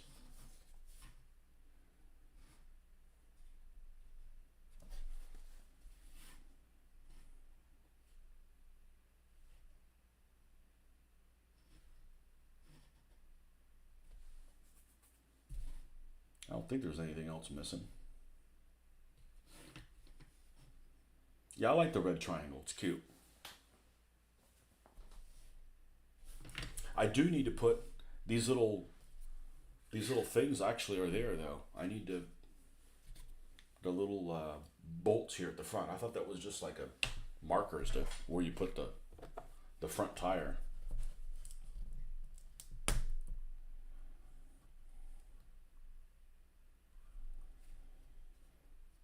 Yeah, the one where you had to take the what was it the relaunch? They all have unique characters too.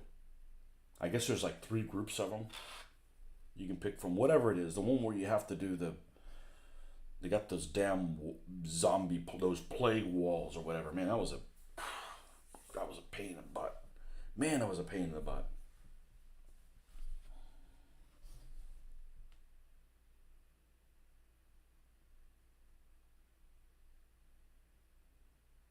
Ray Santos.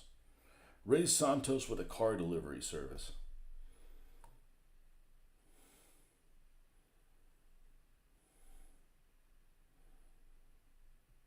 I had this little vehicle that I found. Man, and vehicles are scarce. Had this little vehicle. I think is it the Brogan Trekker? I don't know. It's basically like a Civic, or maybe even smaller than a Civic, with one of those cargo hauler things at the top, and it can haul like I don't know 7 or 8 different items. Like it can haul a lot.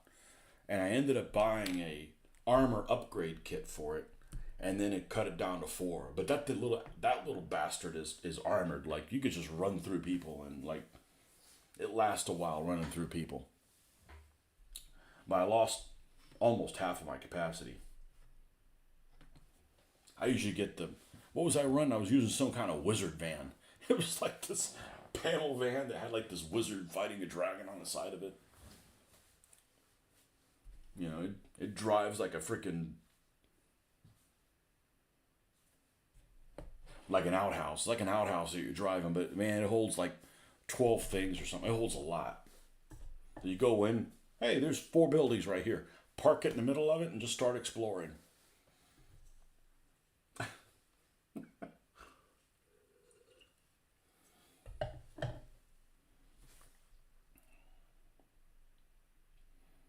Okay. It's drippings time. I think we got space for them over here. Now, you know what? We got so many of these bloody things. I do need to sit these and put these in warm water and clean them all up. I'm in no hurry to go back to using the wet palette.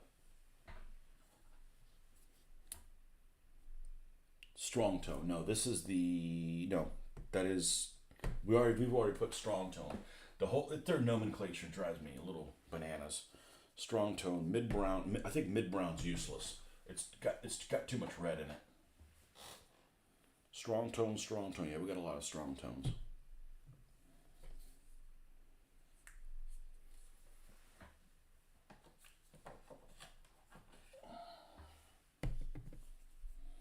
Soft tone.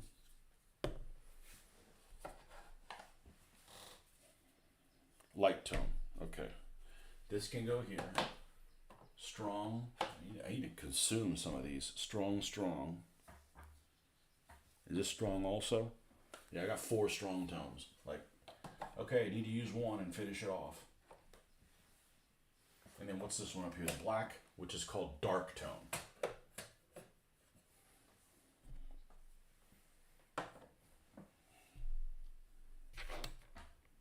Yeah, I think it's mid brown's useless. It's got too much red in it.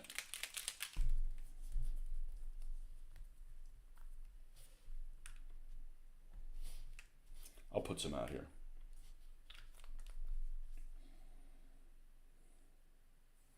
Mixing balls included. This one has more than one. Huh.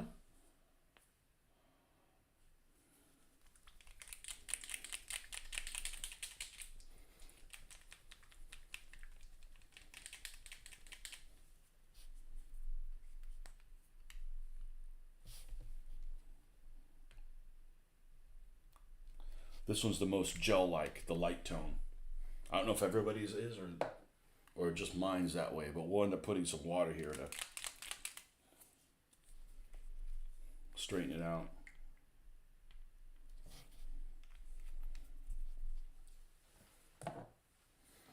Where's my...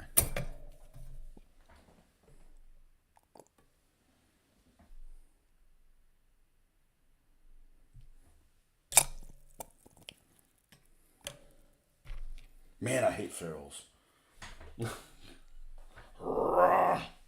know, like, where's he at?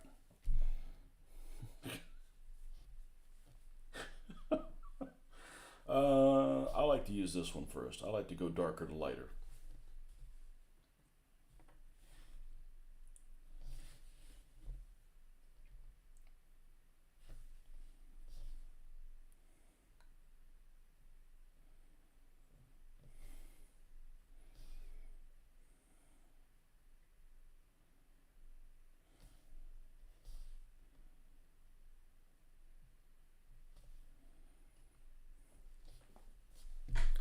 Picked up a viejo tub of Game Wash Sepia, but I haven't tried it yet.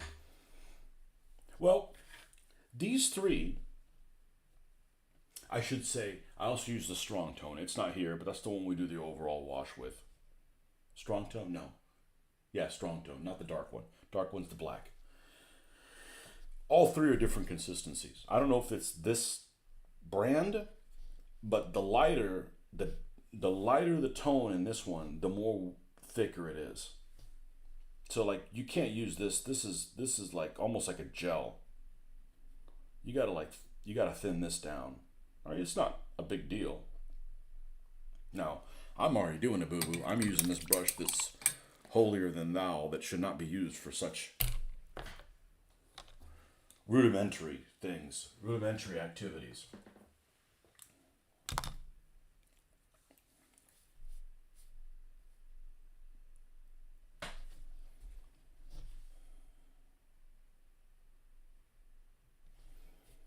but I usually work darker to lighter. I don't know why. I actually don't put a whole lot of thought into it, but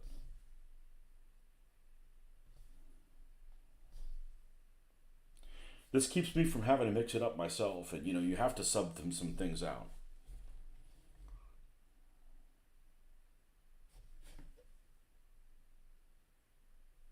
Anywhere there's a latch, there's going to be rustification. What were you using instead of the sepia wash from Vallejo?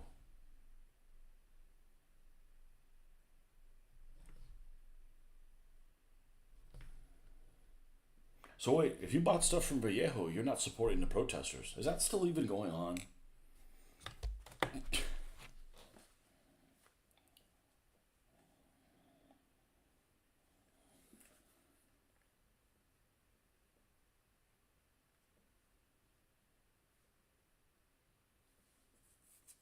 4 weeks ago, they're escalating.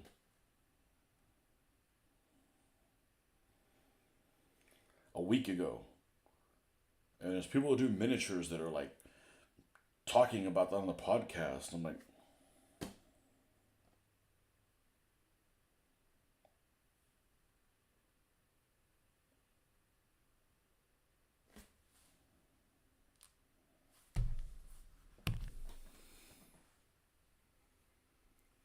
they capitulated. They agreed terms. Well, it seemed like they were getting screwed.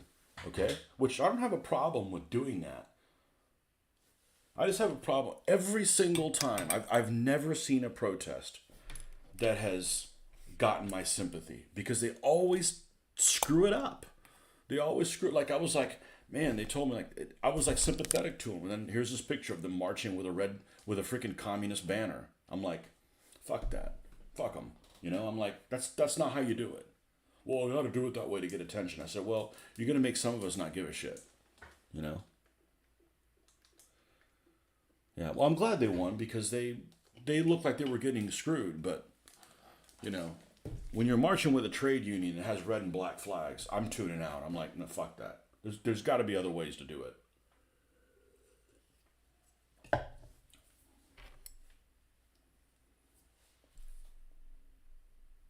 And I'm not a pro corporate person because I've seen the things that happen, but I'm also not pro. I'm not picking that wrench up. Why? Well, it's not in my job description. Like, okay, well, you're gonna be a piece of shit your whole life. I mean, it's one thing to like never do it. Like, it does get old. Like, okay, I can't pick this up every time because the people who are supposed to be doing it aren't doing it. That's one thing. But like, I'm never going outside the bounds of what I'm required to do. Like, you're never gonna get anywhere in life. You know. So that's just my personal opinion, but yeah, it sounded like they had some pretty shitty work considerations. That's not cool. I thought that was the whole point in having the euro and the European Union and everything. So there's some standards of work conditions, and it seemed like, man, that's some pretty poor work conditions for Spain. That's supposed to have some of those worker protection things on there because nobody wants people working in some environment where they're going to get asbestos or that kind of stuff. But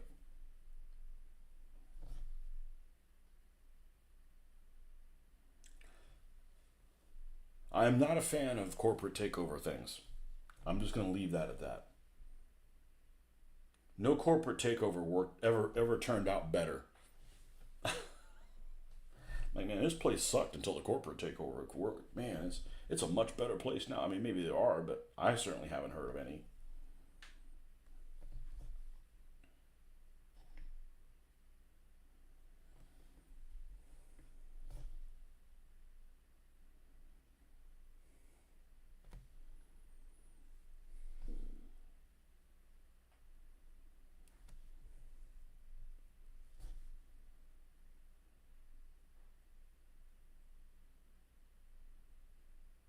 But I never hear any protesters that ever do things right. Like, man, those guys have a point. Wait, why are they destroying things that don't even belong or even part of the problem? Like, okay, well, you make me sad.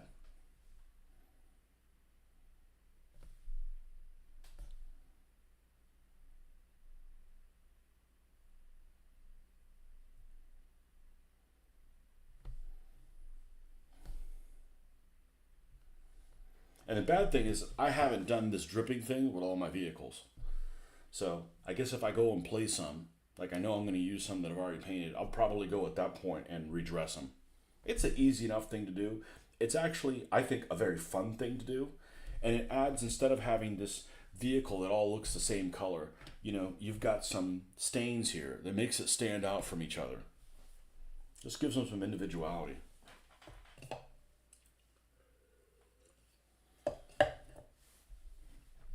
That's why I do it anyways. All right, so this box was welded on here. So every one of these has a story. This box was welded on here, and it started to corrode. Rust will find a way.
Yeah, that looks fucking grand. I like that. And that's just with one color, which is the most useful of the three. And now I don't remember what it's called. I have to put them all out there to. I think it's soft tone, honestly. I think it's soft tone. That's soft tone. Light tone. Light tone's not bad. The mid brown. Can I do anything with it? It's a bit red. Nah, it's okay.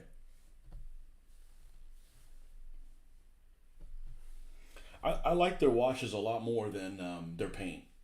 Their paint would be okay if I was used to using it, but it behaves different than Vallejo. You know, I've got a few colors. Like this is just a beautiful looking color. That's just a gorgeous yellow. Phoenix Flames. It doesn't cover worth a shit, but that's every yellow. Were these Denmark? Well, they're not all from Denmark. I've seen ones that come from Spain, and they sub some of these. See, some of these may actually be Spanish. No, that's Danish.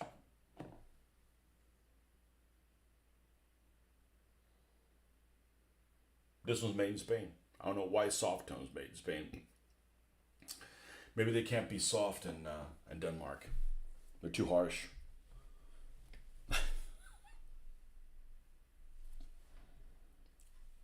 So anyhow, yeah, I was trying to wrap my head around what's the difference between Ammo MIG and just an AK Interactive 3, and now they got these Atom, and like, man, I saw a video on it. I'm like, holy shit, I didn't realize there was that much drama behind it. Like a ton of drama. Like, man, this is a hobby.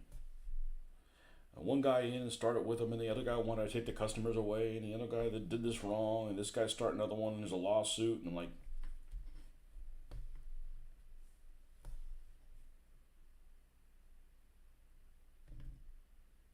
there's got to be better ways to resolve things than lawsuits.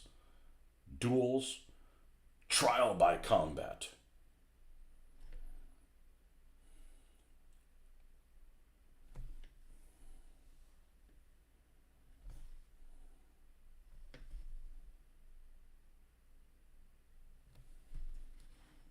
Only the attorneys win in lawsuits.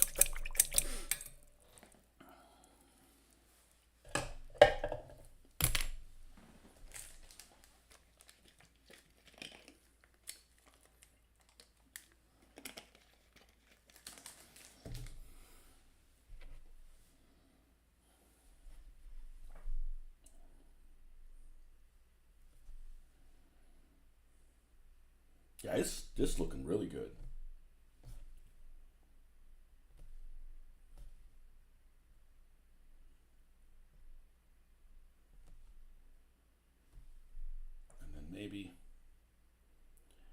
this thing rusted a little bit.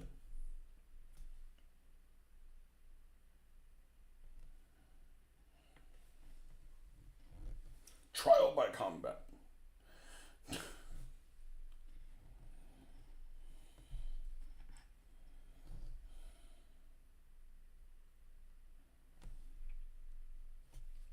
I guess that is one case where might does make right.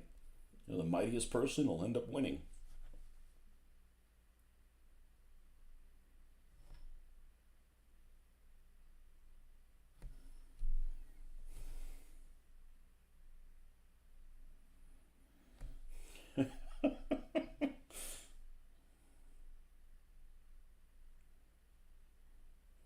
So one thing I've kind of noticed in myself in the last,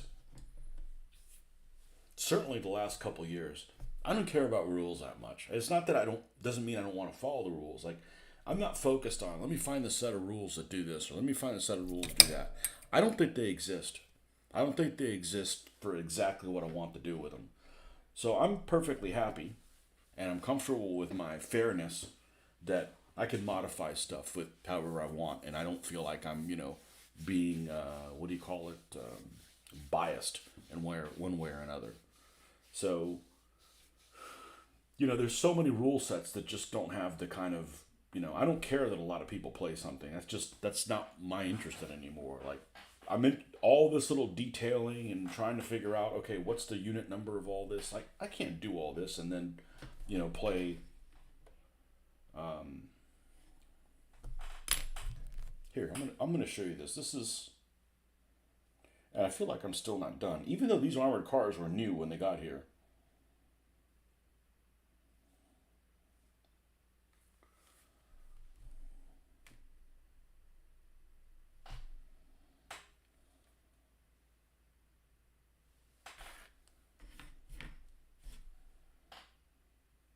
So this is what this looks like without all the drippings on it. Let's see if I can put all the lighting on here.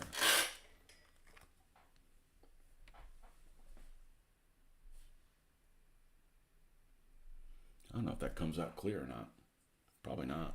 Probably should just take a picture of it. I'm just showing this is a really easy thing for you guys to do. I mean, if you choose to.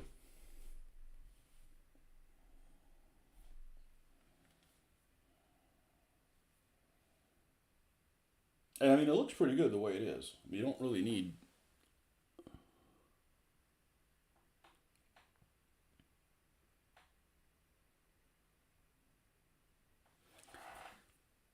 And then you go, and there's the drippings. If you are playing solo, you can fudge rules to suit your narrative preference. Yep.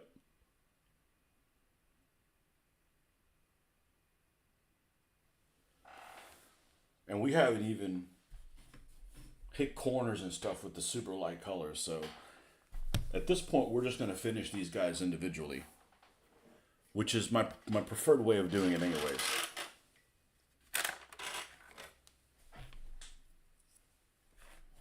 Yeah, like I said, the very first vehicle I tried to use in this game, the very first time I was entering the vehicle data, I found an error. It's really easy. You just can't have an agenda like, I gotta get this thing done in whatever. Like, this is an opportunity for everything to go great, as opposed to a lot of other things that we spend a good chunk of our life doing. Where it's like, we gotta get this done now. I'm like, this gets done when it gets done, and that's when it's done.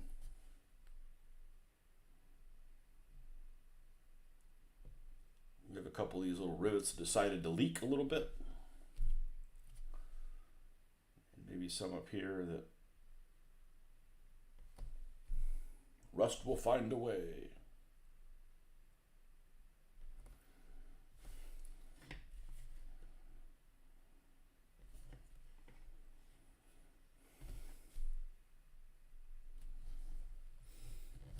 All right, gotta go do the grocery run. Have a good day. You too, man. See you tomorrow morning. I have a feeling I'm going to have a very filled day today. I got to go to my mom's house, and I probably got to stop at about an hour. Which, hey, that sounds pretty good compared to a work day. And I don't know what the rest of the day will bring. I guess I need to start packing. Start making a list to start packing. We're not doing any, we're doing carry-ons only, so that's going to be interesting.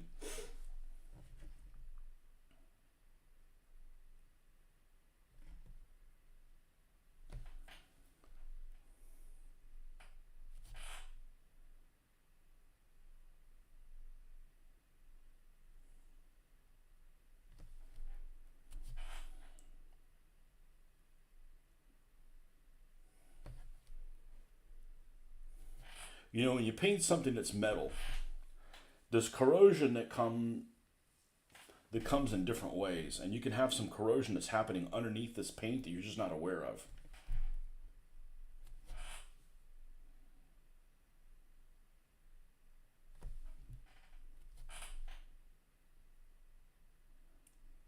And you know, I just don't like the way chipping looks.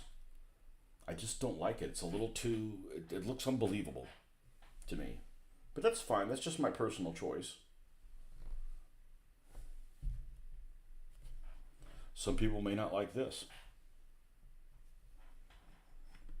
Now here's what happened in handling. Some of that paint came off the corner. I'm leaving it like it is. I mean, it's like a freebie. No additional charge. I'm actually going to take a picture and show what I'm talking about. That there's my pitching. There's my chipping. It's natural.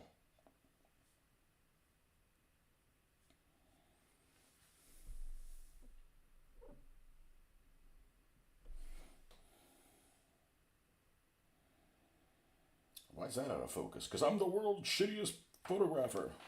No, there's people that are worse. I don't focus my attention on that.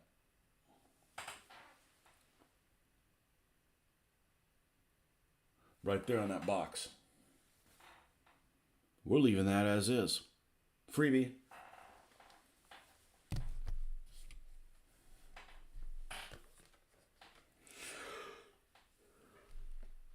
Now, these flimsies, these bloody flimsies, are filled with fuel.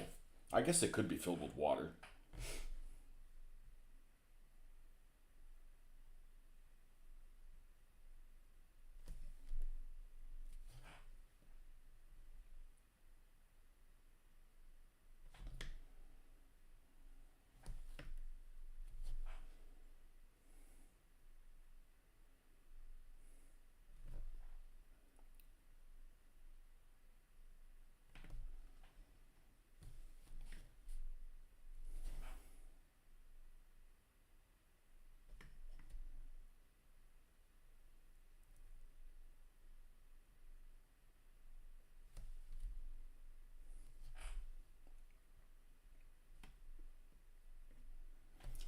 We're going to use this color. It's kind of red.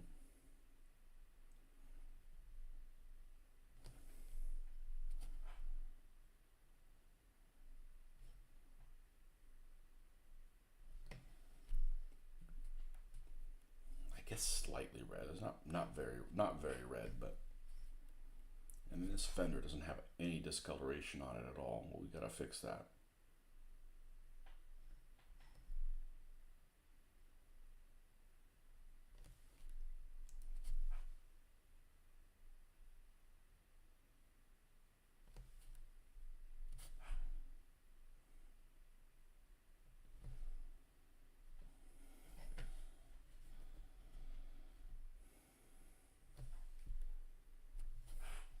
What a cute little vehicle.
Sorry about that. I got this great correspondence going with somebody who's like an expert on things, so that's handy. Okay. We're doing this basic stuff first, and we'll go into this other stuff.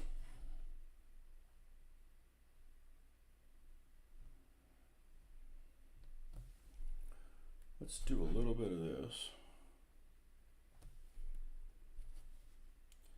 I mean, I want to do things correctly, right? As best as you can. There's a lot of things that you're going to have to guess. You know, it's different if you're going to do one vehicle. If you need to do like 12, you have to guess. You have to do some guesswork. So if you're going to do some guesswork, it's, you know, and again, they're war game models. Like, let's say these vehicles were, the numbers were stenciled in. Like, okay, I'm not going to get stencils in that color. Like, I'm going to hand paint them, and I'm going to be careful, and that's good enough for me. You know, I've seen hand painted stuff that looks sloppier than what I do in this scale. So I don't have a problem with that. This is a place that definitely needs some. I would think that you would have some corrosion type stuff. You're gonna have to make guesses, and you know it's just stuff that it's got to have the right feeling for it. Because some things you're just never gonna have. You're never gonna find. You know, I want to know all the names of all the tanks that are in this A squadron. Well, you can't. All we got is Amy. I'm like, all right, well, if there's Amy, that's a girl's name, starts with an A, why wouldn't there be an Alice? Right? Like, you're just using common sense kind of stuff. You know, so that's the kind of stuff that you got to, like, make a decision on. You know? Like tank numbers. I don't know what the tank numbers on all the vehicles are, but I'm like, okay, start here. These are all the numbers for that tank, so let me just not use random numbers. Let me use ones that I know that are within the zone. And, you know, I'd ignore them altogether if it wasn't like a prominent thing that's on the vehicle. So,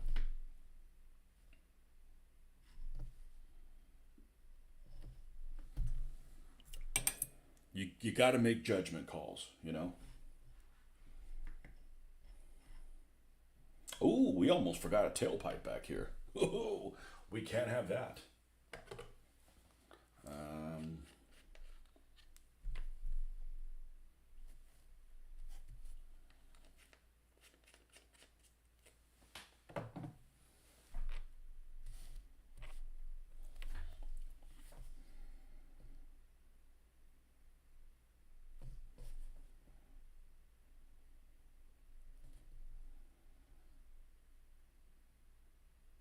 And I'm actually willing to put my own spin on the Africa Corps more than the British vehicles. Because the Africa Corps ones, I've seen ones that I just don't like them. I like how mine are turning out, where there's kind of like this, almost like a gray underlayer in them. I don't like to start, you know, we're going to paint an Africa Corps vehicle, and we're going to start with this color. And then I'm like, you know, I know I just grabbed that one, but it's more like, maybe not this one, but anyways, it's overall one color. I don't want mine to look that way. It just, it's not the look I want them to have.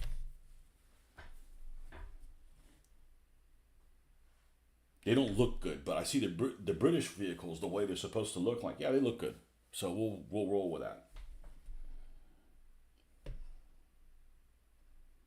Now I think we need to do at this point, before we go any further, let's grab a little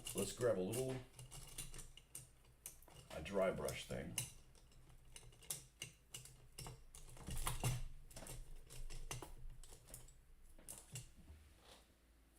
I think something of this size would probably be fine. Now, I'm actually going to use black. And the reason I'm going to use black is because I'll be able to notice it real easy. And I'm going to take this lightest color. Maybe I'll start with dark sand. I'll put a little bit here, and I want to get almost everything off of this thing. I know this is a smooth surface and it's not ideal, but maybe we can do a compromise, like brush it out here, and then all right, is it almost all out? No, not enough. Is it now almost all out? Yeah, okay. Still, let me get more off. Okay, and then we're going to go over this Jeroboa symbol, so it looks like it's on here in the 76 as well. There we go.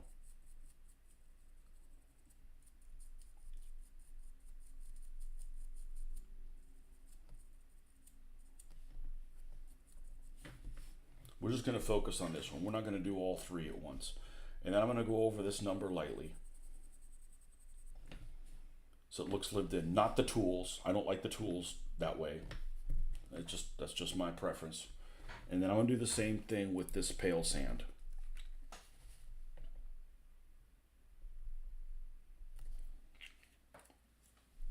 I don't know if you Brits noticed the name of this, what do you call it? This session, it's Armored Cars with the U in it.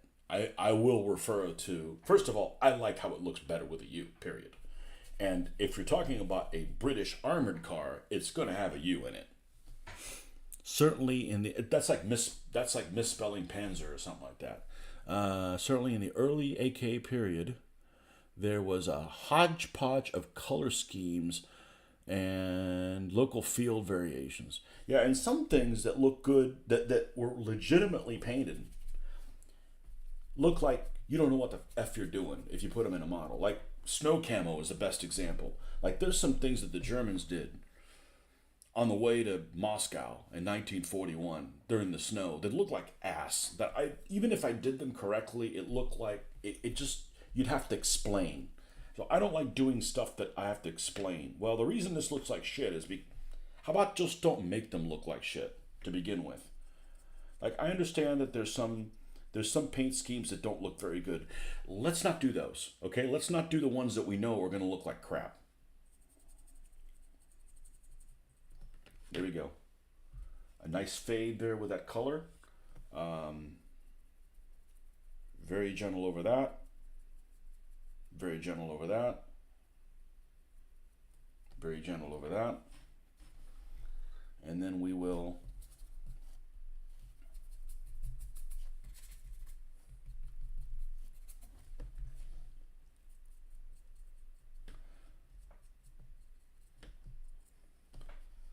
let's go over these little rivets, okay?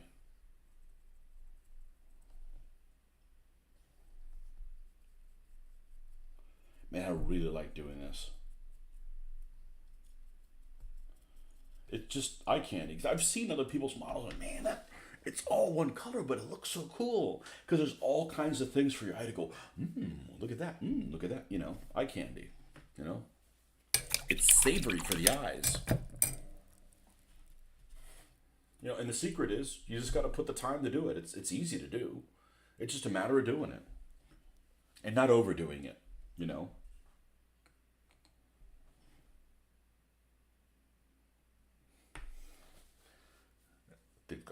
Thing's gonna look wonderful.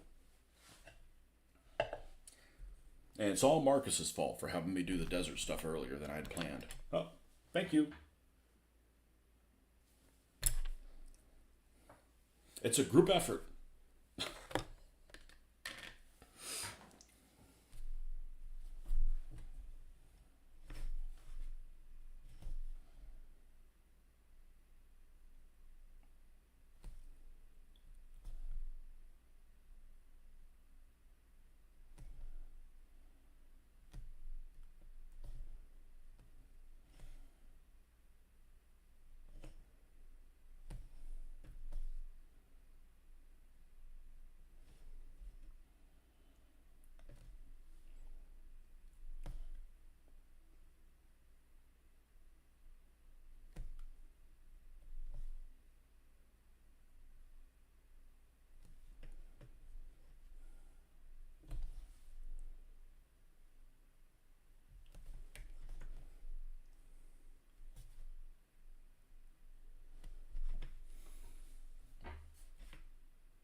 And I didn't want to do the numbering on the Africa Corps vehicles however I wanted to.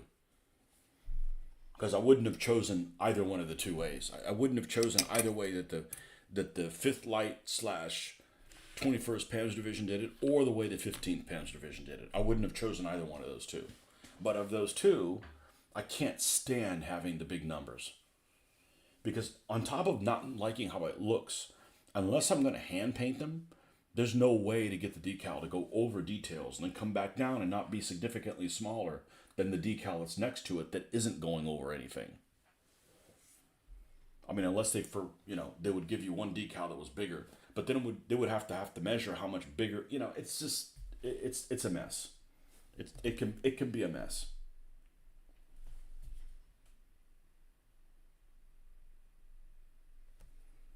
And that's why I do this first thing in the morning, because now I'm in a good fucking mood. Because this is like, I'm really, really happy with this guy. Okay, and this is sitting at this angle, so it's going to rain, and the water is going to accumulate here.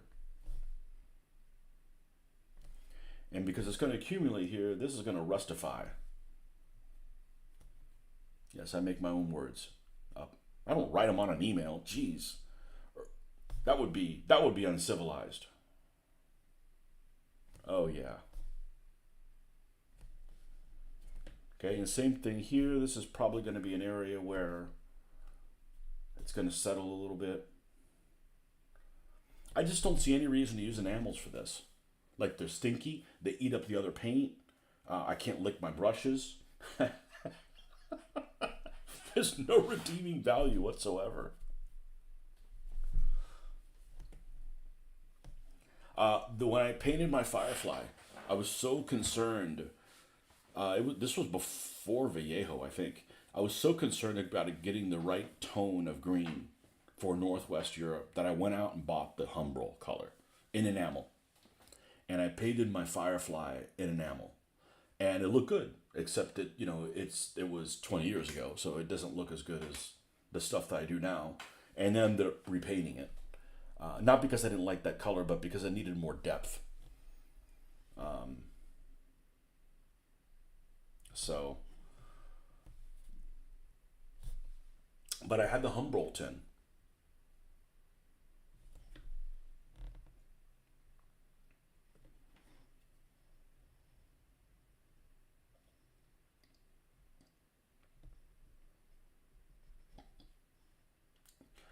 I think that's enough.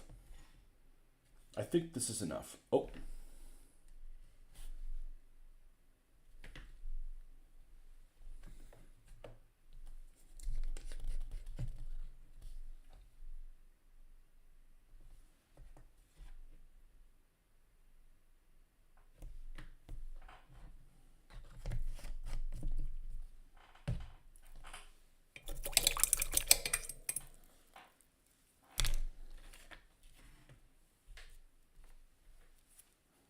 Now, let's put this back on the rack.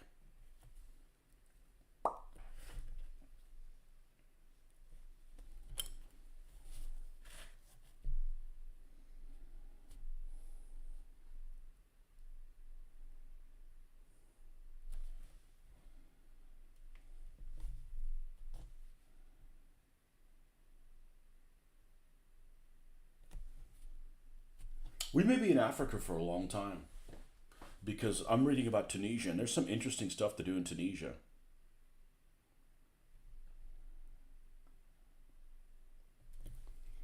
And there's just something to be said for painting these lighter colored vehicles.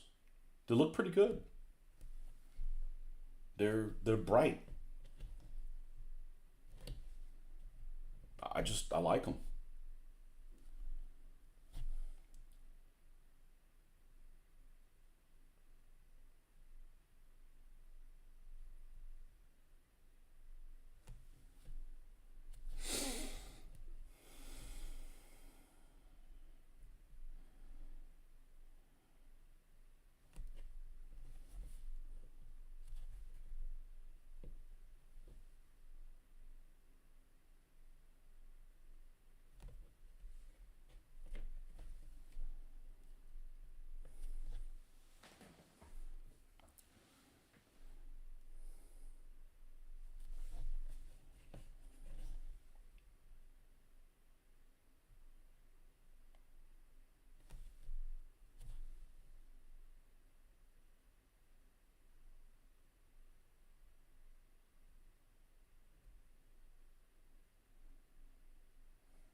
Only thing I don't like about this stuff is it's glossy. So you may be onto something great, but you don't know it because it's got this glossy tone to it. And it isn't until you seal it that you're like, oh man, that looks really good. Like, but you're having to fight the glossy look.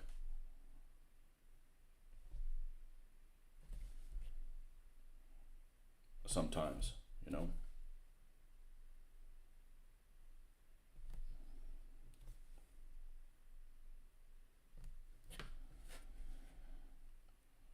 Yeah, I much prefer working one vehicle at a time, one figure at a time, one whatever at a time. That's my preference. I understand that doesn't work for a lot of people, but it does work for me. Um, the important thing for me isn't that they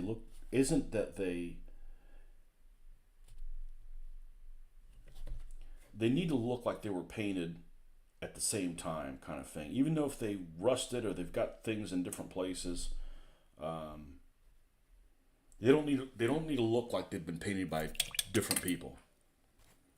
Right? I mean the miniature, like they all need to be consistent, and I've gotten that down. That was a worry I should have never had to begin with.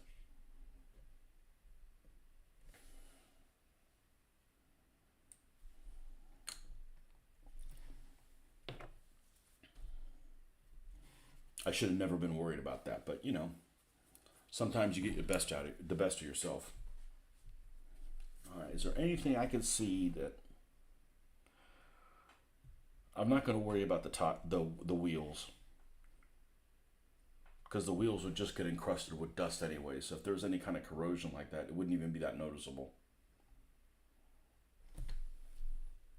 Except I'll do a few.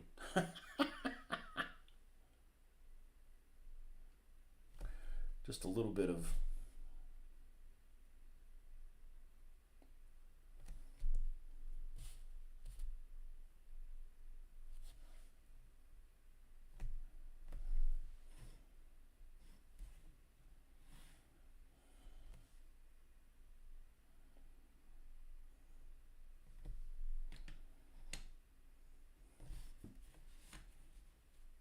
All right, now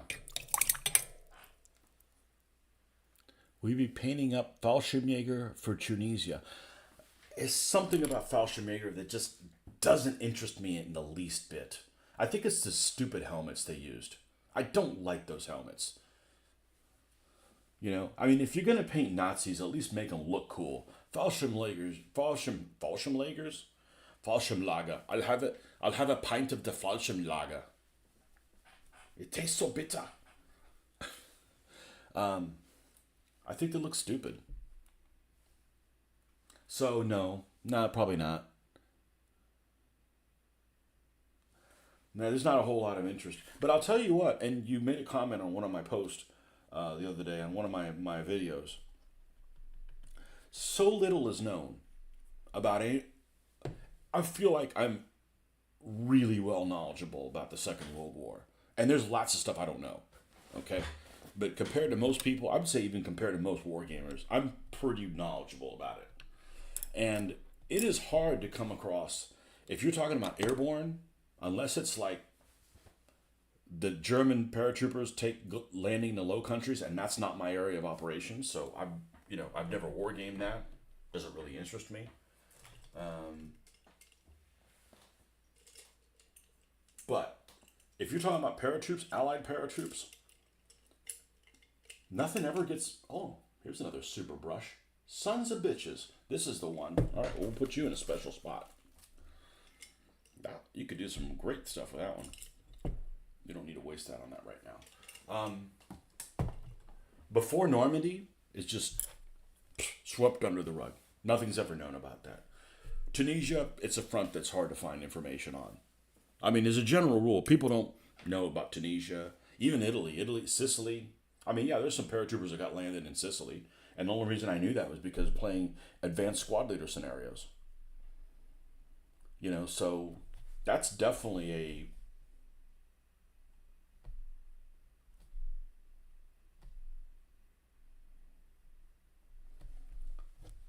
Not really an unknown, but it's just not an area that's really prevalent. I mean, sure, you could dig, but man, you got to dig. You know, if you ask people, hey, when's the Allied paratroopers first got used? They're going to say Normandy. And, you know, that's obviously not correct.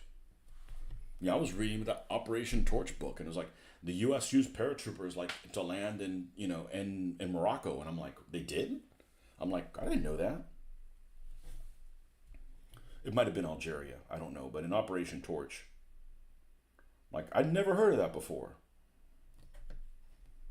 and I consider myself pretty knowledgeable, you know. But then maybe I'm starting to realize that I'm really knowledgeable about the Eastern Front, and maybe not so much about you know, the Western stuff. But so I don't have any plans to do any Fallschirmjägers for Tunisia. Just like I don't plan on painting any Vichy French ever. Like why? You know, I can't do everything, so I'm gonna fix by, you know, I'm gonna choose my favorites or the things that interest me.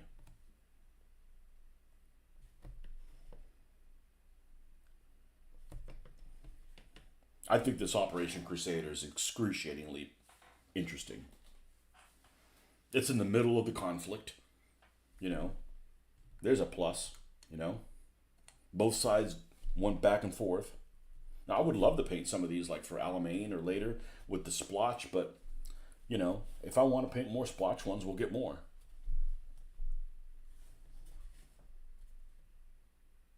Now that we know how to put them together, right? The AK last stand at the Mareth line is possibly the game.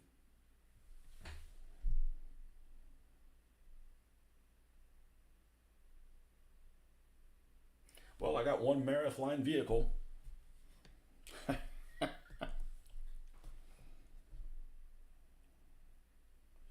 Yeah, you know, I'm just doing I'm doing combat vignettes, so I really can do anything, you know. I don't have, it doesn't have even have to be a balanced game.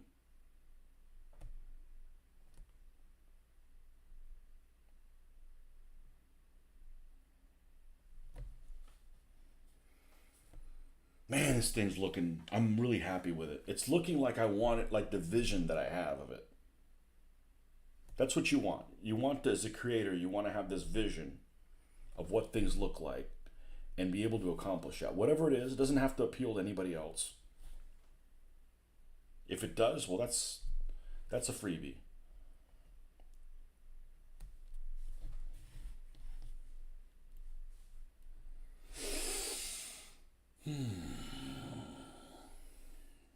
Well, they just went around the Mareth line, right?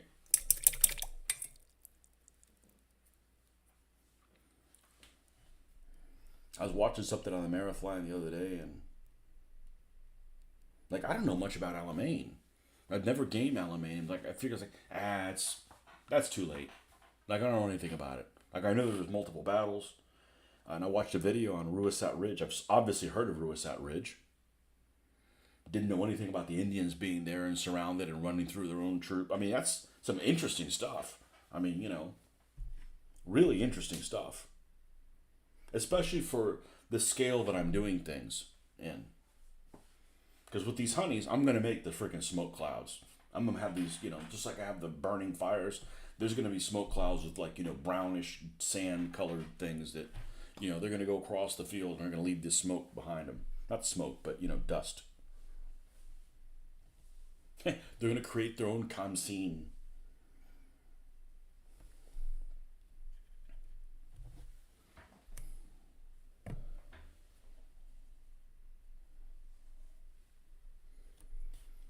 I have too much fun playing with Indian troops.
I don't know what happened there, but there's a slash or something.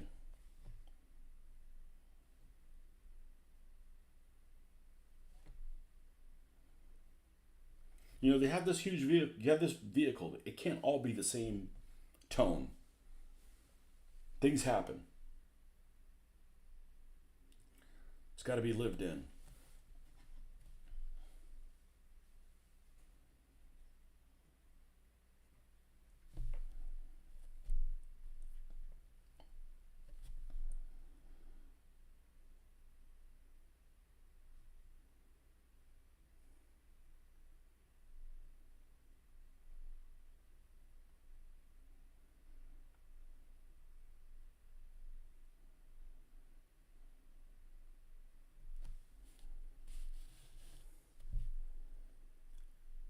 So we're about to call this thing done for now. And I said for now because, I can always come back and, tinker with it some more.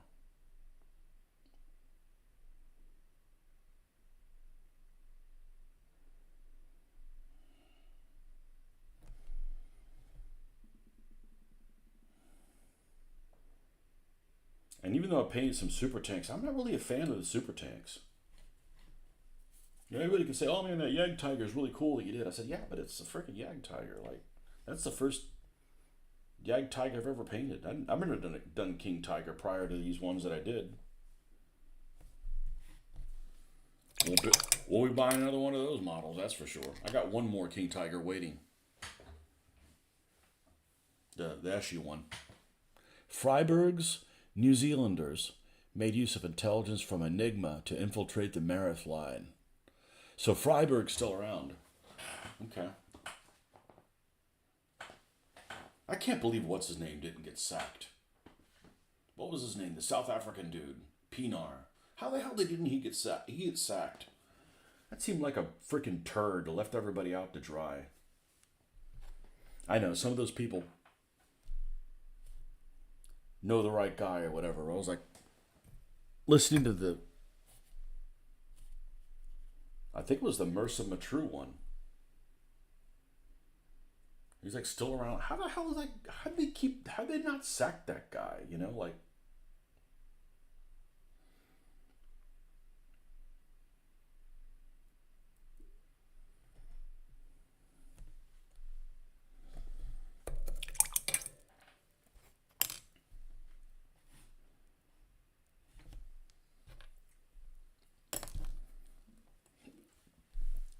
must have dirt on somebody.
I'm going to punt the antenna decision. I don't think I have the tools right now to make the right decision when it comes to that. I can come back and change that later.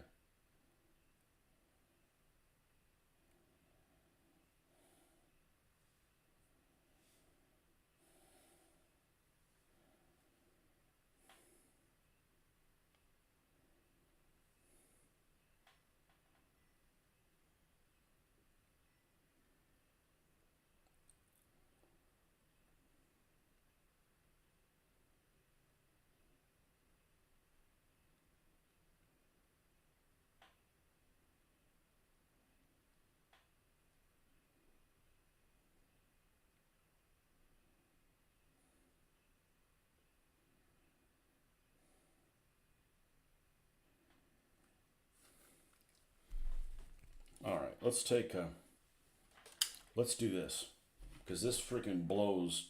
It blows. Yeah, it kills the lighting. It's actually, I think it's the LEDs actually that's worse.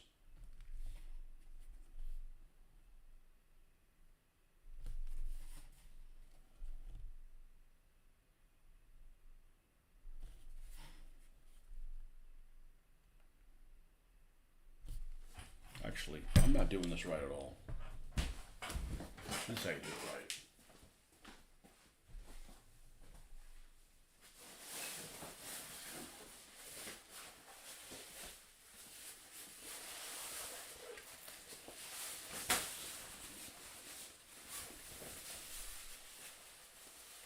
Tiny War Games UK. I got 2 of these. This is not what I needed replaced. These are actually just fine.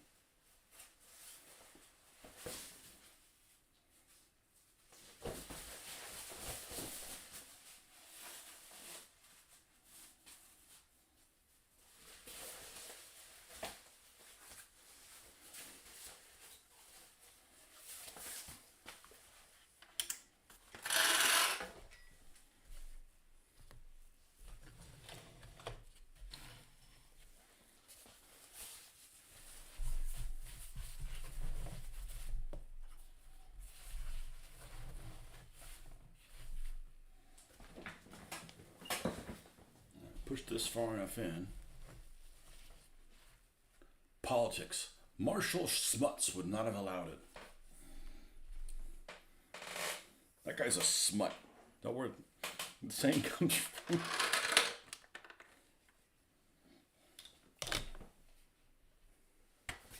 Thank you. Not my idea of banging my head. Yeah, this is too. There's too much kickback. There's too much kickback on the photo. I call it kickback. Hey, I use terminology. Well, it looks like it's blurred, but. So what we're going to do is we're going to do this the auto correction. That's better.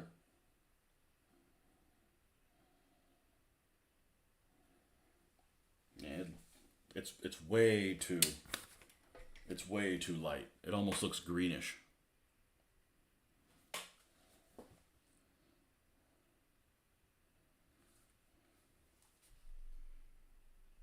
Let's get away from that. It looks like it's the picture's out of focus or something.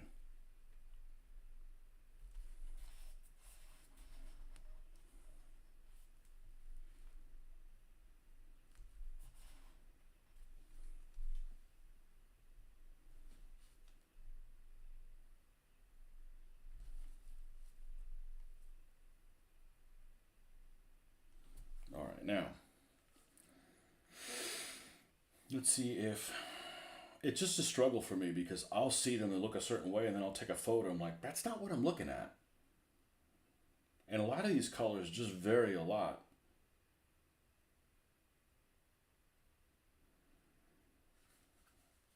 Based on where it's at. But we got this guy done. Obviously he hasn't been sealed yet, but.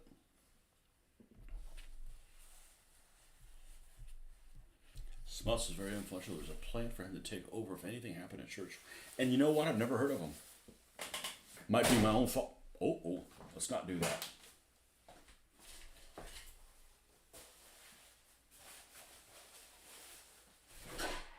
Okay, well that's where we're going to stop, because I'm going to go help my mom this morning. But we'll post some photos of this, and yeah, I'm really happy with how it turned out. Really happy with the way it turned out. F61 211. That one was in England. It never went to the desert, whatever. Well, where are you when I needed you?